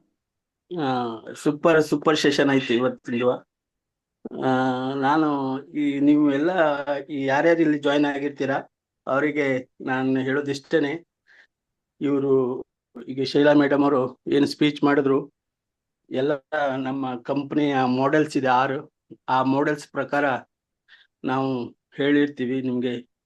ಅವರು ಕೂಡ ಇವತ್ತು ಹೇಳಿದ್ದಾರೆ ಮೀಟಿಂಗ್ ಅಲ್ಲಿ. ಈ ಎಲ್ಲರೂ ಈ ಯಾರ್ಯಾರು ಸೇರಿರ್ತಾರೆ ಎಲ್ಲರೂ ಈ ಬುಕ್ಸ್ ಅನ್ನು 6 ಬುಕ್ ತಗೊಳ್ಳಿ. ಈ ಕಂಪ್ನಿ 6 ಬುಕ್ಸ್ ನೀವು ಇಟ್ಕೊಂಡ್ರೆ ನೀವು ಹೆಚ್ಚಿನ ಮಾಹಿತಿ ತಗೊಂಡು ಹೆಚ್ಚಿನ ಮಾಹಿತಿ ಇನ್ನು ಕೆಲವೊಬ್ಬರಿಗೆ ಕೊಡ್ಲಿಕ್ಕೆ ಈಸಿ ಆಗತ್ತೆ ಅಂತ ಹೇಳ್ತೀನಿ. Okay, thank you. ಹೌದು, ಓಕೆ. ಎಲ್ಲರೂ ಕೂಡ ನೋಡಿ, ನಾನು ಈ ಬುಕ್ ಇಟ್ಕೊಂಡೇ ಮಾಡಿದ್ದಿವತ್ತು. ಜ್ಞಾನೋ ಥೆರಪಿ, ಜ್ಞಾನೋ ಚಿಕಿತ್ಸೆ, ಈ ಒಂದು 6 ಪುಸ್ತಕಗಳಿದೆ. ಇಟ್ಕೊಂಡು ನೀವ್ ಯಾರು ಸ್ಪೀಕರ್ ಮಾತಾಡ್ಲಿಕ್ಕೆ ಭಯ ಆಗ್ತದೆ, ಅದೇನು ಬೇಡವೇ ಬೇಡ. ಜಸ್ಟ್ ಒಂದು ವಿಡಿಯೋ ಆನ್ ಮಾಡಿ ಈ ಪುಸ್ತಕ ಇಟ್ಕೊಂಡು ಹೇಳ್ತಾ ಹೋಗಿ. ಸ್ಲೈಡ್ಸ್ ಅದು ಇದು ಅಂದ್ರೆ ಸ್ವಲ್ಪ ಟೆಕ್ನಿಕಲಿ ಅದೇನಾಗ್ತದೆ ಅಂತ ಹೇಳಿದ್ರೆ ನಿಮ್ಗೆ ಒಂಚೂರು ಟಫ್ ಆಗ್ಬೋದು. ಇದು ಈಸಿ ಆಗ್ಲಿ ಅಂತ ಇದನ್ನ ಹೇಳ್ಕೊಟ್ಟಿದೆ. ನೀವು ಜಸ್ಟ್ ಈ 6 ಪುಸ್ತಕಗಳದ್ದು 6 ಸಬ್ಜೆಕ್ಟ್ ಇದೆ ನಮ್ದು. ಬಿಸ್ನೆಸ್ ಅಪಾರ್ಚುನಿಟಿ ಮೀಟಿಂಗ್ ಇದೆ, ಪ್ರಾಡಕ್ಟ್ ನಾಲೆಜ್ ಇದೆ, ಜ್ಞಾನೋ ಥೆರಪಿ ಇದೆ, ಅದರ ಜೊತೆಗೆ marketing plan, new distributor training and culture. ಇಷ್ಟನ್ನು ಕೂಡ ನೀವು ಪುಸ್ತಕ ಇಟ್ಕೊಂಡೇ ಪ್ರತಿಯೊಬ್ಬರು ಮಾಡಿ, ನಿಮ್ಮ ಟೀಮ್ ಅವ್ರಿಗೂ ಕೂಡ ಪುಸ್ತಕ ಇಟ್ಕೊಂಡೇ ಮಾಡ್ಲಿಕ್ಕೆ ಹೇಳಿ. ಆವಾಗ ನೋಡಿ ಈಸಿಲಿ ಏನಾಗ್ತದೆ ಅಂದ್ರೆ ಎಲ್ರು ಕೂಡ ಕಲಿತಾರೆ. ಜಸ್ಟ್ ಇದನ್ನ ಒಂದ್ಸರಿ ಓದಿ ನೀವೆಲ್ಲ ಗೊತ್ತಾಗ್ತದೆ. ಇವತ್ತಿನ ಮೀಟಿಂಗ್ ಅನ್ನ ಕೇಳಿದ್ರಲ್ವಾ, ಇನ್ನೆಷ್ಟು ಈ ಪುಸ್ತಕವನ್ನು ಇಟ್ಕೊಂಡಾಗ, ಆಕ್ಚುಲಿ ನಾನು ಜ್ಞಾನೋ ಥೆರಪಿ ಮಾಡಿದ್ದು ಕಡಿಮೆ, ಆದ್ರೆ ಇವತ್ತು ನೋಡಿ ಪುಸ್ತಕ ಇಟ್ಕೊಂಡು ನಾನು ಈಸಿಲಿ ಮಾಡಿದ್ದೇನೆ. ಈಸಿಯಾಗಿ ನಾನು ಮಾಡಿ ವಿತೌಟ್ ಪ್ರಿಪ್ರೇಷನ್. ನನಗೆ ಸಾರ್ ಹೇಳಿದ್ದೆ, ರಾತ್ರಿ ಕನ್ಫರ್ಮ್ ಮಾಡಿರ್ಲಿಲ್ಲ ನಾನು, ಆದ್ರೂ ಕೂಡ ನನಗೆ ಶೆಡ್ಯೂಲ್ ಹಾಕ್ಬಿಟ್ಟಿದ್ರು. ಓಕೆ ಅಂತೇಳಿ ಮಾಡಿದ್ವಿ. ಸೊ ಹಾಗಾಗಿ ಇದರಲ್ಲಿ ನೀವು ಇದ್ದಾಗ ಈಸಿಲಿ ಮಾಡ್ತಾ ಹೋಗ್ತೀರಾ, ಅದೇನು ಟಫ್ ಅಲ್ಲ. ಆದ್ರೆ ಪ್ರತಿಯೊಬ್ರು ಕೂಡ ಒಂದು 350 ರುಪೀಸ್ ಆಗ್ತದೆ. ಪುಸ್ತಕಗಳನ್ನ ಮಾತ್ರ ಇಟ್ಕೊಳ್ಳದೆ ಇರಬೇಡಿ. ಅದು ಜನರಿಗೂ ಕೂಡ ನೀವು ಇದನ್ನ ತೋರಿಸಿದಾಗ ನಮ್ಗಿಂತ ಜಾಸ್ತಿ ಇದನ್ನ ಕೆಲವರು ಯಾರೋ ಒಬ್ರಾದ್ರೂ ಇದನ್ನ ಓದ್ಬಿಟ್ಟು ನಮ್ ಬಗ್ಗೆ ಇದು ಮಾಡ್ತಾರೆ, ಏನು ವಿಶ್ವಾಸ ಇಡ್ತಾರೆ. ಸೊ ಹಾಗಾಗಿ ಹೇಳೋದು. ಓಕೆ ಓಕೆ ಇನ್ನೊಂದು ಅಶೋಕ್, ಮೇಡಮ್, ಯಾರು? ಹಾ, ಓಕೆ ಸರ್, ಹೇಳಿ ಹೇಳಿ. ಹಾ, ಇನ್ನೊಂದು ಶೆಟ್ಟಿ ಸರಿಗೆ, ಶೆಟ್ಟಿ ಸರ್ ನಮ್ಮ ಲರ್ನ್ದ ಸ್ಪಾನ್ಸರ್. ಶೆಟ್ಟಿ ಸರಿಗೆ ನಾ ಹೇಳ್ತಾ ಇರೋದು ಏನಂದ್ರೆ, ಎಲ್ಲ ಸ್ವಲ್ಪ ನಮ್ಮ ಟೀಮಲ್ಲಿ ಬೇಡಿಕೆ ಇದೆ. ಕೆಲವೊಬ್ರು ಮಧ್ಯೆ ಮಧ್ಯೆ ನಾವು ಈ ಒಂದು ಜೂಮ್ ಮೀಟಿಂಗ್ ಅಲ್ಲಿ ಒಂದೊಂದು ಕಾಯಿಲೆ ಬಗ್ಗೆ ಒಂದು ಸೆಷನ್ ಒಂದು ಕಾಯಿಲೆ ಬಗ್ಗೆ ಮಧ್ಯೆ ಮಧ್ಯೆ ತಗೊಳ್ಳೋದ್ರಿಂದ ಅವರಿಗೂ ಈಸಿ ಆಗತ್ತೆ. ಕಾಯಿಲೆ ಹೇಗ್ ಬರುತ್ತೆ, ಅದಕ್ಕೆ ಪರಿಹಾರ ಮಾರ್ಕೆಟ್ ಅಲ್ಲಿ ಇಲ್ಲ, ನಮ್ಮಲ್ಲಿ ಇದೆ. ಈ ತರ ಒಂದು ಇದು ಬೇಕಂತ ಜನ ಹೇಳ್ತಾ ಇದ್ದಾರೆ. Please sir. Okay okay okay okay. ಅದು ಕೂಡ ಹೌದು. ಮತ್ತೆ ಎಲ್ಲರದು ಇನ್ವಾಲ್ವ್ಮೆಂಟ್ ಬೇಕು, ಎಲ್ರಿಗೂ ಆಸಕ್ತಿ ಬೇಕು. ಯಾರೆಲ್ಲ ಇಲ್ಲಿ ಇದ್ದೀರಾ ನೀವು ಕಂಪ್ಲೀಟ್ ಆಗಿ ಇನ್ವಾಲ್ವ್ ಆಗಿ ಏನ್ ಮಾಡ್ತಾ ಇದ್ದೀರಾ ಅದರಲ್ಲಿ ಇನ್ವಾಲ್ವ್ ಆದಾಗ ನಿಮ್ಗೆ ಕರೆಕ್ಟ್ ಆಗಿ ಎಲ್ಲವಕ್ಕೂ ಕೂಡ ನೋಡಿ ಇಷ್ಟೊಳ್ಳೆ ಸಪೋರ್ಟ್ ಇದೆ. ಪ್ರತಿಯೊಂದು ಕೂಡ ಗೊತ್ತಾಗ್ತದೆ. ಮತ್ತೆ ಟೆಸ್ಟಿಮೋನಿಯಲ್ ಸಾಕಷ್ಟು ಜನರಿಗೆ ಬಂದಿರುತ್ತೆ, ಯಾರು ಶೇರ್ ಮಾಡೋದಿಲ್ಲ. ಶೇರ್ ಮಾಡಿ, ಅದನ್ನ ಎಲ್ರಿಗೂ ಕೂಡ ಹೆಲ್ಪ್ ಆಗ್ತದೆ. ಸೊ ಮಾಲತಿ ಕಿತ್ತೂರ್ ಅವರೇ ಮಾತಾಡಿ. Good morning ma'am. good good morning DXN family. ನಾವು ಯೂಶಲಿ ಧಾರವಾಡ ವಾರಿಯರ್ಸ್ ಅವರು ನಮ್ ಮೇಡಮ್ ಯಾವಾಗೂ ಫೈನಾನ್ಷಿಯಲ್ ಫ್ರೀಡಮ್ ಬೇರೆ ಸಬ್ಜೆಕ್ಟ್ ಮಾತಾಡಿದ್ದೆ ಹೆಚ್ಚು ನೋಡಿದೀವಿ. ಅವ್ರ ಕಾಯಿಲೆಯಿಂದ ಬೆನ್ನು ಬಿದ್ದಿದ್ದು ನೋಡೇ ಇಲ್ಲ ನಾವು ಯಾವತ್ತು. ನನ್ನ ಫೇವರೇಟ್ ಸಬ್ಜೆಕ್ಟ್ ನನ್ನ ಫೇವರೇಟ್ ಸಬ್ಜೆಕ್ಟ್ ಫೈನಾನ್ಷಿಯಲ್ ಫ್ರೀಡಮ್. ನಾನು ಯಾರಿಗೂ ಕಾಯಿಲೆ ಅದು ಇದು ಅಂತ ಹೇಳಲ್ಲ. Okay. Women's stability, women's progress, financial ಬಗ್ಗೆನೇ ಪಾಪ ಅವ್ರು ಹೆಚ್ಚು ಮಾತಾಡೋದು ಯಾವಾಗ್ಲೂ. ಇದು ಫಸ್ಟ್ ಟೈಮ್ ಅನ್ಕೋತೀನಿ ನಮ್ ಮೇಡಮ್ ಜ್ಞಾನೋ ಥೆರಪಿ ಬಟ್ DXN ಗೆ RGGL ಹೆಂಗೆ ಜೀವಾಳನೋ ನಮ್ಮ ಧಾರವಾಡ ವಾರಿಯರ್ಸ್ ಗೆ ನಮ್ಮ ಶೈಲಾ ಶೆಟ್ಟಿ ಮೇಡಮ್ ಹಂಗೆ ಜೀವಾಳ. ಸೊ ಅಂತವ್ರು ಅದನ್ನ ಜ್ಞಾನೋ ಥೆರಪಿ ಹೇಳೋದಕ್ಕ ಅದು ಮಹತ್ವ ಪಡ್ದಿದೆ ಅಂತ ಹೇಳಲಿಕ್ ಇಷ್ಟಪಡ್ತೀನಿ. ತುಂಬಾ ಚೆನ್ನಾಗಿತ್ತು ಮೇಡಮ್, ಆಸ್ ಯೂಶುವಲ್ ನಿಮ್ದು ಯಾವಾಗೂ ಎಕ್ಸಲೆಂಟ್, ತುಂಬಾ ಚೆನ್ನಾಗಿತ್ತು. ಅದೇ ನಿಮ್ ಬಾಯಲ್ಲಿ ಜ್ಞಾನೋ ಥೆರಪಿ ಕೇಳ್ಬಿಟ್ಟು ಮಾತಾಡ್ಬೇಕನ್ನಿಸ್ತು. ಓಕೆ. ನಾನ್ ಮಾಡಿದ್ದು ಕಡಿಮೆ, ನಾನು ಹೇಳಿದ್ನಲ್ಲ ನಾನು ಈ ಸಬ್ಜೆಕ್ಟ್ ಮಾಡಿದ್ದು ಕಡಿಮೆ. ಸೊ ಹಾಗಾಗಿ ಪ್ರತಿಯೊಬ್ರು ಕೂಡ ಮಾಡಬಹುದು. ಪುಸ್ತಕ ಇಟ್ಕೊಂಡೇ ನೀವು ಮಾಡಿ. ಇಲ್ಲ ಮೇಡಮ್, ನಾವ್ ಯಾವಾಗ್ಲೂ ತಗೊಂಡ್ರೆ ಕಾಯಿಲೆ ಅವನೇ ತಗೊಳೋದ, ನೀವು ಮಾತ್ರ ಫೈನಾನ್ಷಿಯಲ್ ಫ್ರೀಡಮ್ ಯಾವಾಗ ತಗೊಳೋದು, ಹಂಗಿತ್ತು. Okay ma'am, okay, nice ma'am, it is. Okay okay, thank you. Okay, thank you ma'am, thank you very much. Okay okay, thank you very much madam. ತುಂಬಾ ಸೂಪರ್ ಪ್ರೆಸೆಂಟೇಶನ್. ಯಾಕೆಂದ್ರೆ ಸಿಂಪಲ್ ಪ್ರೆಸೆಂಟೇಶನ್, ಸೂಪರ್ ಪ್ರೆಸೆಂಟೇಶನ್ ಅಂತ ಹೇಳ್ಬೋದು. ಯಾಕೆಂದ್ರೆ ನಾನು ನಿನ್ನೆ ನಿಮ್ಗೆ urgent ಅಲ್ಲಿ ಹೇಳಿದೆ ನೋಡಿ, ಆದ್ರೂ ಕೂಡ ನೀವು ಅದನ್ನ ಕರೆಕ್ಟ್ ಆಗಿ ಜನರಿಗೆ. ನಾನು ಕನ್ಫರ್ಮ್ ಮಾಡ್ಲಿಲ್ಲ ಸರ್, ಆದ್ರೂ ಎದ್ದು ಬೆಳಿಗ್ಗೆ ನೋಡ್ತೇನೆ ಶೆಡ್ಯೂಲ್ ನಂದೇ ಹೆಸರಿದೆ. Okay okay okay, okay. Without preparation ನಾನು ನೋಡಿ ಅದಕ್ಕೆ ಮಾಡಬಹುದು ಅನ್ನೋ ಆತ್ಮವಿಶ್ವಾಸ ಇತ್ತು ಸರ್. ಲೀಡರ್ ಯಾವಾಗ ಅಂದ್ರೆ ಕೆಲಸ ಹಾಗೇನೆ, ಮಾಡ್ತಾ ಇದ್ವಿ. ಲೀಡರ್ ಹೌದು. ರೆಡಿ ಫಾರ್ ಆಲ್ ಎವ್ರಿಥಿಂಗ್, ಅವ್ರು ಜಸ್ಟ್ ರೆಡಿ ಇರ್ಬೇಕಂತ. ಅದೇ ತರ ಡುಪ್ಲಿಕೇಶನ್ ಸಹ ಇದು ಈಸಿ ಡುಪ್ಲಿಕೇಶನ್ ಆಗ್ತದೆ ನೋಡಿ. ಆದ್ರಿಂದ ನಾವು ಪ್ರತಿಯೊಬ್ರು ನಾವು ಸಕ್ಸಸ್ ಆಗ್ಲಿಕ್ಕೆ ಕಾರಣ ಈ 6 ಪುಸ್ತಕಗಳಂತ ಪ್ರತಿಯೊಬ್ರು ಹೇಳ್ತಾ ಹೋಗಿ.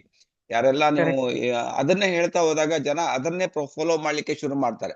ಅವಾಗ ನಮ್ಮನ್ನ ಅವ್ರು Okay. ಫಾಲೋ ಮಾಡೋದಿಲ್ಲ, ಆ ಬುಕ್ ಅನ್ನ ಫಾಲೋ ಮಾಡ್ಲಿಕ್ಕೆ ಶುರು ಮಾಡ್ತಾರೆ. ಡುಪ್ಲಿಕೇಶನ್ ಈಸಿ ಆಗ್ತದೆ. ಅದಕ್ಕೋಸ್ಕರ ನಾನು Correct, ಹೇಳುದು, sir. ಈಗ ರಾಘವೇಂದ್ರ ಅವರು ಸ್ಟಾರ್ಟ್ ಮಾಡಿದ್ದಾರೆ, ತುಂಬಾ ಚೆನ್ನಾಗಿ ಮಾಡ್ತಾ ಇದ್ದಾರೆ. ಅವರ ಟೀಮ್ ಸ್ಟಾರ್ಟ್ ಮಾಡಿದ್ದಾರೆ, ಅನಂತ್ ಶೆಟ್ಟಿ ಅವರು ಸ್ಟಾರ್ಟ್ ಮಾಡಿದ್ದಾರೆ.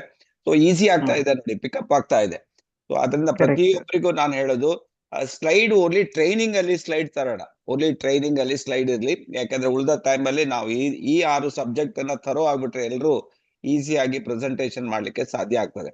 ಸೊ ಹಾಗಾಗಿ ತುಂಬಾ ಒಳ್ಳೆಯ ಪ್ರೆಸೆಂಟೇಶನ್ ಮಾಡಿದ್ರಿ. Wish you all the best. Thank you very much madam. Thank you once again. So Okay. ಯಾರಾದ್ರೂ ಮಾತಾಡಿದ್ರೆ ಮಾತಾಡಬಹುದು, ಯಾಕಂದ್ರೆ ಲಾಸ್ಟ್ ಡೇ ಅಲ್ಲಿ ಇದೀವಿ ನಾವು. ಯಾಕಂದ್ರೆ ಶ್ರೀಲಂಕಾ ಟ್ರಿಪ್ ನಿನ್ನೆ ಪ್ರೊಫೆಸರ್ ಒಂದು ಮೆಸೇಜ್ ಹಾಕಿದ್ದಾರೆ. ನಾನು ಆಲ್ರೆಡಿ ಆ ಮೆಸೇಜ್ ಅನ್ನ ನಿಮ್ಗೆ ಮೆಸೇಜ್ ಮಾಡಿದ್ದೀನಿ. ಅಂದ್ರೆ ಥ್ರೂಔಟ್ ಇಂಡಿಯಾದಲ್ಲಿ ರಿಜಿಸ್ಟ್ರೇಷನ್ ವೈಸ್ ಯಾವ ರಾಜ್ಯಗಳು ಎಷ್ಟೆಷ್ಟು ರಿಜಿಸ್ಟ್ರೇಷನ್ ಹೊಸದಾಗಿ ಮಾಡಿದಾರಂತ ನಮ್ಮ ಅಂದ್ರೆ ಏನೋ ಗೊತ್ತಿಲ್ಲ. ನಾವು 12ನೇ ಪ್ಲೇಸಿಗೆ ಹೋಗ್ಬಿಟ್ಟಿದೀವಿ ಇಂಡಿಯಾದಲ್ಲಿ. ನಾನು ಹಾಕಿದ್ದೀನಿ, ಲಿಸ್ಟ್ ಹಾಕಿದ್ದೀನಿ ನೋಡಿ. ಯಾಕಂದ್ರೆ ಹೌದು ಸರ್, ರಾತ್ರಿ ನೋಡಿದ್ವಿ ಸರ್ ನಾವು. ಅದೇ. 115 ಆಗಿದೆ, ಬಹಳ ಕಡಿಮೆ ಇದೆ. ಹಾಗಾಗಿ ನಾವು ತುಂಬಾ ಹೈಯೆಸ್ಟ್ ಇರುದೇ Bihar, Jharkhand and UP sir. ಅವ್ರಂತ ಹೇಳಿದ್ರೆ ಅವರಲ್ಲಿ ಸಾವಿರಾರು ಜನ ನೋಡಿ ಅದಕ್ಕೆ ರೆಡಿ ಆಗ್ಬಿಟ್ರು. ಅವ್ರು ಈಸಿ ಅಂದ್ರೆ ಅವ್ರು ಹೇಳ್ತಾರೆ ಹೊಸಬ್ರು ಹೋಗ್ಬೋದು ಅಂತ ಹೇಳ್ತಾರೆ, ಗೊತ್ತುಂಟಾ ನಿಮ್ಗೆ? ಅದನ್ನ ಅವರು ಕ್ಯಾಚ್ ಮಾಡಿ ಬಿಟ್ಟಿದ್ದಾರೆ. ಯಾಕಂದ್ರೆ TSIPಗೆಲ್ಲ ಹೊಸಬ್ರು ಹೋಗ್ಲಿಕ್ಕೆ ಆಗುದಿಲ್ಲ. ಇವಾಗ ಸ್ಟಾರ್ ಏಜೆಂಟು, ಸ್ಟಾರ್ ರೂಬಿ ಎಲ್ಲ ಈಗ ಅವರು ಡಿಸೈಡ್ ಮಾಡಿದಾರಂತೆ. ಇವತ್ತು ಜಾಯಿನ್ ಆದವರು ಶ್ರೀಲಂಕಾ ಟ್ರಿಪ್ಪಿಗೆ ಹೋಗ್ಬೋದು ಅಂತ. That is the plus point. ಅವರಿಗೆ 3,30,000 PV 2 ತಿಂಗಳಲ್ಲಿ ಮಾಡ್ತೀವಿ ಅಂತ ಹೇಳ್ತಾ ಇದ್ದಾರೆ ಕೆಲವರು. ಓನ್ಲಿ 2 months ಅಲ್ಲಿ ಫಿನಿಶ್ ಮಾಡಿ ಬಿಡ್ತಾರೆ. ಸೊ ಅಷ್ಟು ಅವರು ಫಾಸ್ಟ್ ಇದ್ದಾರೆ.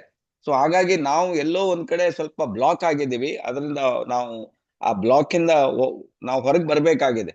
So that is the thing. ಅದನ್ನೇ ನಿನ್ನೆ ಪ್ರೊಫೆಸರ್ RVC ಚಾನಲ್ ಯಾರು ಸಬ್ಸ್ಕ್ರೈಬ್ ಆಗಿದೋ ಗೊತ್ತಿಲ್ಲ, ಅದರಲ್ಲಿ ಫುಲ್ ಡೀಟೇಲ್ ಕೊಟ್ಟಿದ್ದಾರೆ. ತುಂಬಾ ಜನ ಲೀಡರ್ಸ್ ಅದಕ್ಕೆ ಸ್ಪಂದನೆ ಕೂಡ ಕೊಟ್ಟಿದ್ದಾರೆ. ಸರ್ ನಾವು ಗ್ಯಾರಂಟಿ ಈ ಸಲ ಬಂದೇ ಬರ್ತೀವಿ ಅಂತ. ಹಾಗಾಗಿ ಇನ್ನೂ ಕೂಡ ಟೈಮ್ ಇದೆ. ಕರ್ನಾಟಕದವರು ಒಂದು ನಾವು ನಿರ್ಧಾರ ತಗೊಳ್ಳೋ ಫಸ್ಟ್, ದಟ್ ಈಸ್ ಇಂಪಾರ್ಟೆಂಟ್. ನಾವು ನಿರ್ಧಾರ ತಗೊಂಡ್ರೆ, ಈಗ ಹೊಸಬರಿಗೆ ಹೇಳುದು ನೀವು ಶ್ರೀಲಂಕಾಗೆ ಬರಬಹುದು ಅಂತ. ಅವರಿಗೆ ಏನು ಗೊತ್ತಿರೋದಿಲ್ಲ, ಆದ್ರೆ ಒಂದೇ ಒಂದು ಫೋಕಸ್ ಮಾಡ್ತಾರೆ, ಅವರು ಶ್ರೀಲಂಕಾಕ್ಕೆ ನಾವು ಹೋಗ್ಬೋದು ಅಂತ. ಸೊ ಅದನ್ನ ಇಟ್ಕೊಂಡು ಹೋಗ್ಬೋದು. ಸೊ ಆದ್ರಿಂದ ಇನ್ನು ಟೈಮ್ ಇದೆ. ಬೇಕಾದಷ್ಟು ಜನ ಹೊಸಬರಿಗೆ ನೀವು ಇದನ್ನ ಐಡಿಯಾ ಕೊಡಿ. ಅವರಿಗೆ ನೀವು ಯಾಕಂತ ಹೇಳಿದ್ರೆ ನಾವೇನ್ ಮಾಡ್ತೀವಿ, ಬರೇ 1000 PV ಇದ್ರಲ್ಲೇ ಇದ್ದೀವಿ. ಆ ತಮಿಳ್ನಾಡಿನವರು ನೋಡಿ 100 ಜನ 1 ಲಕ್ಷ ಪರ್ಚೇಸ್ ಮಾಡ್ಲಿಕ್ಕೆ ರೆಡಿ ಆಗಿದ್ದಾರೆ. 100 people. ನನಗೆ ಆಶ್ಚರ್ಯ ಆಗ್ತದೆ. ನಾವು ಇನ್ನು ಆ ಲೆವೆಲ್ಗೆ ನಾವು 30,000 ಒಳಗೆ ಬರ್ಲಿಲ್ಲ. ಇನ್ನು ಮೈ ಹೋಮ್ ಮೈ ಶಾಪ್ ಇಂದನು ಅಲ್ಲಿವರೆಗೂ ಹೋಗ್ಲಿಲ್ಲ. ಅವರೆಲ್ಲ ನಾನು ಹಾಕಿದೀನಿ ನೋಡಿ, 120 ಜನ ಕ್ಯಾಂಪ್ ಮಾಡಿದ್ದಾರೆ. ಅವರೆಲ್ಲ 100 ಜನ ಡಿಸೈಡ್ ಮಾಡಿದ್ದಾರೆ 1 ಲಕ್ಷ ಪ್ರಾಡಕ್ಟ್ ಅನ್ನ ಇಟ್ಕೊಳ್ಬೇಕು ಅಂತ. ನಾವು ಬಿಸ್ನೆಸ್ ಮಾಡ್ಬೇಕಾ, 1 ಲಕ್ಷ ಪ್ರಾಡಕ್ಟ್ ಅನ್ನ ಪ್ರತಿಯೊಬ್ರು ಇಟ್ಕೋಬೇಕು ಅಂತ. ಸೊ ಆ ಲೆವೆಲ್ಗೆ ಹೋಗಿದ್ದಾರೆ. ಸೊ ನೋ ಪ್ರಾಬ್ಲಮ್, ನಾವು ಸಹ ಹೋಗ್ತಾ ಇದೀವಿ, ನಾವು ಸಹ ಹಿಂದೆ ಬೀಳಿಲ್ಲ. ಸೊ ಪ್ರತಿಯೊಬ್ಬರಿಗೂ ನಾವು ಹೊಸಬರಿಗೆ ಅದನ್ನ ತಿಳಿಸಿದ್ರೆ ಡೆಫಿನೆಟ್ಲಿ ಅವ್ರು ಮಾಡ್ತಾರೆ. ಅದನ್ನ ಪ್ರತಿಯೊಬ್ಬರು ಮಾಡೋಣ ಅಂತ ಹೇಳ್ತಾ, ಪ್ರತಿಯೊಬ್ಬರಿಗೂ ನಾನು ವಿಶ್ ಮಾಡ್ತಾ, ಪ್ರತಿಯೊಬ್ಬರು ನೀವು ಕಾಂಪೀಟ್ ಮಾಡಿ, ಒಂದು ನಂಬಿಕೆ ಇಟ್ಕೊಳ್ಳಿ, ಕಾಂಪೀಟ್ ಮಾಡಿ. All the best. ಯಾರಾದ್ರೂ ಮಾತಾಡ್ಲಿಕ್ಕಿದ್ರೆ ಮಾತಾಡ್ಬೋದು. ಶ್ರೀಧರ್ ಮೂರ್ತಿ ಅವರೇ ಮಾತಾಡಿ. Good morning sir. Good good morning morning. ದೇಶನ್ family. Good morning ma'am. Good morning Aarti. ಆ ಮೀಟಿಂಗ್ ಅಲ್ಲಿ ಇದ್ರಾ? Very good. Yes yes ma'am, ಸ್ವಲ್ಪ ಹರಿ ಇತ್ತು. ನಾನ್ ಮನೆ ಬಿಡ್ಲಿಕ್ಕೆ ಎರಡು ಬಸ್ ಚೇಂಜ್ ಮಾಡ್ಬೇಕು. ಆದ್ರೂ ಟಿಕೆಟ್ ಕೊಡುವಾಗ ನನ್ ಕೈಯಲ್ಲೇ ಮೊಬೈಲ್ ಕಿವಿಯಲ್ಲಿ ಹಿಡ್ಕೊಂಡಿದ್ದೆ. Okay very good very good. Miss, ನಾನ್ ಆದಷ್ಟು ಪ್ರಯತ್ನ ಮಾಡ್ಲಿಕತ್ತೀನಿ. ಬಟ್ ಕೆಲವೊಂದು ಟ್ರಾವೆಲಿಂಗ್ ಅಲ್ಲೇ ಡಿಸ್ಟರ್ಬೆನ್ಸ್ ಇರ್ತದಲ್ಲ ಸ್ವಲ್ಪ, ಹಂಗಾಗಿ ಕೆಲವೊಂದು ಟಾಪಿಕ್ಸ್, ಕೆಲವೊಂದು ಥಿಂಗ್ಸ್ ಮಿಸ್ ಆಗ್ತಾವ. ಬಟ್ ನಾನ್ ಮಿಸ್ ಮಾಡಲ್ಲ, ಟ್ರೈ ಮಾಡ್ತೀನಿ. ಏನೇ ಇರ್ಲಿ, ಯಾಕಂದ್ರೆ ಎಲ್ಲಾ ಲೀಡರ್ಸ್ ನಮ್ದು ಒಂದ್ ಯಾವ್ದಾದ್ರು ಒಂದು ಕಾನ್ಸೆಪ್ಟ್ ನಮಗ್ ಸಿಗ್ತದ, ಅಥವಾ ಏನಾದ್ರೂ ಕಲೀಲಿಕ್ ಸಿಗ್ತದ ಅನ್ನುವಂಥದ್ದು ನನ್ನ ಭಾವನೆ. ಸೊ ರಿಯಲಿ ಜ್ಞಾನೋಧರ್ಮ ಬಗ್ಗೆ ಗೊತ್ತು, ಎಷ್ಟು ತಿಳ್ಕೊಂಡ್ರು ಸಾಲದು. ವಂಡರ್ಫುಲ್ ಸೆಷನ್ ಕೊಟ್ಟಿದ್ರಿ ಮೇಡಮ್. ರಿಫ್ಲೆಕ್ಷನ್ ಗೆ ನಾವು ಹೆದರ್ಬಾರ್ದು, ಯಾಕಂದ್ರ ನಮ್ಗೆ ಜ್ಞಾನೋಧರ್ಮ ಅದೇ ಇದ್ದಿದ್ದೇನಂದ್ರೆ ಸ್ಕ್ಯಾನ್ ಮಾಡುವಂತದ್ದು. ಸೊ ಎಷ್ಟೋ ಸಾವಿರ ಗಟ್ಲೆ ಹಾಕಿ ನಾವು 10,000, 20,000 ಹಾಕಿ ಇಲ್ಲ ಸ್ಕ್ಯಾನಿಂಗ್ ಮಾಡ್ಕೋತೀವಿ, ಬಟ್ ನಮ್ಮಲ್ಲೇ ಇದು ಇಲ್ಲಿ ಒಳ್ಳೆ ಸ್ಕ್ಯಾನಿಂಗ್ ಮಾಡುವಂತದ್ದು, ಬಟ್ ಜನರಿಗೆ ಅದು ಅರ್ಥ ಆಗ್ತಾ ಇಲ್ಲ. ನಾವು ಅರ್ಥ ಮಾಡಿಸ್ಬೇಕಾಗ್ತದ. ಆಮೇಲೆ ಏನಂತಂದ್ರ ನೀವ್ ಒಳ್ಳೆ ಸಜೆಷನ್ ಕೊಟ್ಟಿರಿ ಮೇಡಮ್. ಅಂದ್ರೆ ಗ್ಯಾನೋಡರ್ಮಾ ಹೆಂಗ್ ತಗೋಬೇಕು, ಏನ್ ರಿಫ್ಲೆಕ್ಷನ್ ಆದ್ರೆ ಏನ್ ಮಾಡ್ಬೇಕು, ಹೆದರ್ಬಾರ್ದು. ಎಷ್ಟೋ ಜನರಿಗೆ ಕೆಲವೊಂದು ರಿಫ್ಲೆಕ್ಷನ್ಸ್ ಬರ್ತಾವ್ರಿ, ರಿಯಾಕ್ಷನ್ಸ್ ರಿಫ್ಲೆಕ್ಷನ್ಸ್ ಎಷ್ಟು ಚಲೋ ಅರ್ಥ ಮಾಡ್ಕೊಟ್ರಿ ಮೇಡಮ್ ನೀವು. Really thanks for wonderful session. Thanks to reaction foundation also. So ನಮಗೆಲ್ಲ, ನನಗಂತೂ ನಾನು ಒಂದ್ ದಿವ್ಸ ಮಿಸ್ ಮಾಡಿದ್ರೆ ಏನೋ ನಾನು ಇವತ್ತು ಕಳ್ಕೊಂಡೆ ಅಥವಾ ಏನೋ ನನಗೆ ಇವತ್ತು ನಾಲೆಜ್ ಸಿಗ್ಲಿಲ್ಲ ಅನ್ನುವಂತ ಭಾವನೆ ಬರ್ತದ. ಹಂಗಾಗಿ ನಾನು ಇದು ನನಗೊಂದು ಒಳ್ಳೆ ಅಪರ್ಚುನಿಟಿ ಕಲೀಲಿಕ್ಕೆ. So I want to learn daily everything every time. Thank you ma'am. Okay, ಎಲ್ಲಿವರೆಗೂ ಕಲಿಯೋ ಆಸೆ ಇದೆಯೋ ಖಂಡಿತ ನೀವು ಸಕ್ಸಸ್ ಆಗ್ತೀರಾ. GLE ಅಂತ ಹೇಳ್ಬಿಟ್ಟಿದ್ದಾರೆ, ಗುಡ್ ಲರ್ನಿಂಗ್ ಆಟಿಟ್ಯೂಡ್ ಇದ್ರೆ ಮಾತ್ರ ನಾವು ಸಕ್ಸಸ್ ಆಗ್ತೀವಿ ಖಂಡಿತ. ಯಾರೆಲ್ಲಿಗೆಲ್ಲ ಕಲಿಯುವ ಇಚ್ಛೆ ಇದೆ ಅವರು ಸಕ್ಸಸ್ ಆಗೇ ಆಗ್ತೀರಾ. Thank you sir. Okay, thank you very much. ಅವಾಗ ಎಂಡ್ ಮಾಡೋಣ. ಯಾರಾದ್ರೂ ಮಾತಾಡ್ಲಿಕ್ಕಿಲ್ಲ ಅಲ್ಲ? ತುಂಬಾ ಜನ ಮೆಸೇಜ್ ಎಲ್ಲ ಮಾಡಿದ್ದಾರೆ ಮೇಡಮ್. ಶ್ರೀಧರ್ ಮೂರ್ತಿ ಅವರು, I want all the 6 books please, I am ready to pay the money, my address. Okay, ಅವ್ರು ಕೊಟ್ಟಿದ್ದಾರೆ. ಅಡ್ರೆಸ್ ಕೂಡ ಹಾಕಿದ್ದಾರೆ. ಅಡ್ರೆಸ್ ಕೂಡ ಹಾಕಿದ್ದಾರೆ. Okay, very good, congratulation. ಅವರು ಅಟ್ಲೀಸ್ಟ್ ಆ ಡಿಸಿಷನ್ ತಗೊಂಡಿದಾರಲ್ಲ, that is great. All the best. ಅವರಿಗೆ ನಾವು ನೋಡುವ ಕಂಪನಿ ಅರೇಂಜ್ಮೆಂಟ್ ಆಗ್ಲಿಲ್ಲ ಅಂದ್ರೆ will make arrangement for him. Okay, all the best. ಪ್ರತಿಯೊಬ್ರು ತಗೊಳ್ಳಿ. ನಾನು ಹೇಳು ಲೀಡರ್ಸ್ ಆದವ್ರು, ನಾನು 10 ಜನ ಆಲ್ರೆಡಿ ಕೋರ್ ಸಿಸ್ಟಮ್ ಅಲ್ಲಿ ಬಂದ್ಬಿಟ್ಟಿದ್ದೀರಿ. ನಾವು ಫಸ್ಟ್ 10 ಜನ ರೆಡಿ ಆಗ್ಬಿಟ್ರೆ ಮತ್ತೆ ಎಲ್ಲ ಈಸಿ ಆಗ್ತದೆ ನೋಡಿ. ಪ್ರತಿ ಒಂದು 10 100 ಆಗ್ಬಿಡ್ತದೆ. ಸೊ ಫಸ್ಟ್ ನಾವು ಲೀಡರ್ಸ್ನವರು ಅದನ್ನ ಫಸ್ಟ್ 6 ಸಬ್ಜೆಕ್ಟ್ ಅನ್ನ ಓನ್ಲಿ ಟ್ರೈನಿಂಗ್ ಅನ್ನ ಮಾತ್ರ ಸ್ಲೈಡ್ ಮಾಡ್ಬೇಕು. ಇದೆಲ್ಲ ನಿಮ್ಗೆ ಮೀಟಿಂಗ್ ಎಲ್ಲ ನಾವು ಓನ್ಲಿ ನೋಡಿ ಹೇಳ್ಬೇಕು. ಸೊ ಆಗ ಈಸಿ ಆಗಿ ಜನ ನೋಡಿ ಹೇಳಲಿಕ್ಕೆ ಸ್ಟಾರ್ಟ್ ಮಾಡ್ತಾರೆ. That is the thing. 350 rupees ಆಗುತ್ತೆ ಸರ್. 350 rupees DXN ಗೆ ಹಾಕ್ಲಿಕ್ಕೆ ವಿಚಾರ ಮಾಡಿದ್ರೆ ನೋಡಿ, DXN ಇಂದ ಆರೋಗ್ಯ ಸಿಕ್ಕಿದೆ, DXN ಇಂದ ಬೋನಸ್ 350 ಬರದೆ ಯಾರಿಗೂ ಇಲ್ಲ ಸರ್. ಅದನ್ನ ಸ್ವಲ್ಪ ಹಾಕಿ ಅಂತ ಹೇಳೋದು ನಾನು. ಸ್ವಲ್ಪ ನೀವು ಹಾಕಿ, 350 rupees ಕೊಡ್ಬೇಕಂತ ವಿಚಾರ ಮಾಡ್ತಾ ಇರ್ತಾರೆ. ಅಲ್ಲ, ಅದು ನಮ್ಮ ಡೆವಲಪ್ಮೆಂಟ್ಗೆ, ನಾನು ಬೆಳಿಲಿಕ್ಕೆ, ನಾನು ತಿಳ್ಕೊಳ್ಳಿಕ್ಕೆ, ಅದರಿಂದ ನಾನು ಎಷ್ಟೋ ಒಂದು ಸಂಪಾದನೆಯನ್ನು ಕೂಡ ಮುಂದೆ ಮಾಡಬಹುದು. ಸೊ ಇದನ್ನ ಯಾರು ಏನು ಅಂತ ತಿಳ್ಕೊಬಾರ್ದು. ಅಂದ್ರೆ ಒತ್ತಡ ಯಾರಿಗೂ ಇಲ್ಲ. ಆದ್ರೆ ಯಾರಿಗೆಲ್ಲ ಬೆಳಿಬೇಕಂತಿದೆ ನೀವು ಖಂಡಿತ ಇಟ್ಕೊಳ್ಬೇಕು. ಅದು ತುಂಬಾ ಹೆಲ್ಪ್ ಆಗುತ್ತೆ. ಸರ್ ಹೇಳ್ತಾ ಇದ್ರು, ಆದ್ರೆ ಕೂಡ ತುಂಬಾ ಲಾಂಗ್ ಬ್ಯಾಕೆ ಹೇಳಿದ್ದಾರೆ. ಅವರು ನೆಟ್ವರ್ಕ್ ಮಾರ್ಕೆಟಿಂಗ್ ನ PhD ಅವ್ರು ಏನ್ ಹೇಳ್ತಾರೆ ಅದು 100% ಕರೆಕ್ಟ್ ಇರುತ್ತೆ. ನನ್ಗೆ ಗೊತ್ತಾಗೋಗಿದೆ. ಬಹಳ ಲಾಂಗ್ ಬ್ಯಾಕೆ ಹೇಳಿದ್ರು. ಬುಕ್ಸ್ ಎಲ್ಲ ನಾವ್ ಇಟ್ಕೊಂಡಿದ್ವಿ. ಅದನ್ನೀಗ ಟೀಮಲ್ಲಿ ಕಂಪ್ಲೀಟ್ ಡುಪ್ಲಿಕೇಶನ್ ಆಗ್ಬೇಕು. ಟೀಮಲ್ಲಿ ಪ್ರತಿಯೊಬ್ಬರಿಗೂ ಕೂಡ ಬುಕ್ ಇರ್ಬೇಕು. ಅದು ನೋಡಿ, ಇಲ್ಲಿ ಯಾವುದೇ ತರ ರಿಸ್ಟ್ರಿಕ್ಷನ್ಸ್ ಇದು ಇಲ್ಲದೆ ಇರೋದ್ರಿಂದ ಹಾಗಾಗತ್ತೇನೋ ಗೊತ್ತಿಲ್ಲ. ನಾವೆಷ್ಟೇ ಹೇಳಿದ್ರು ಕೂಡ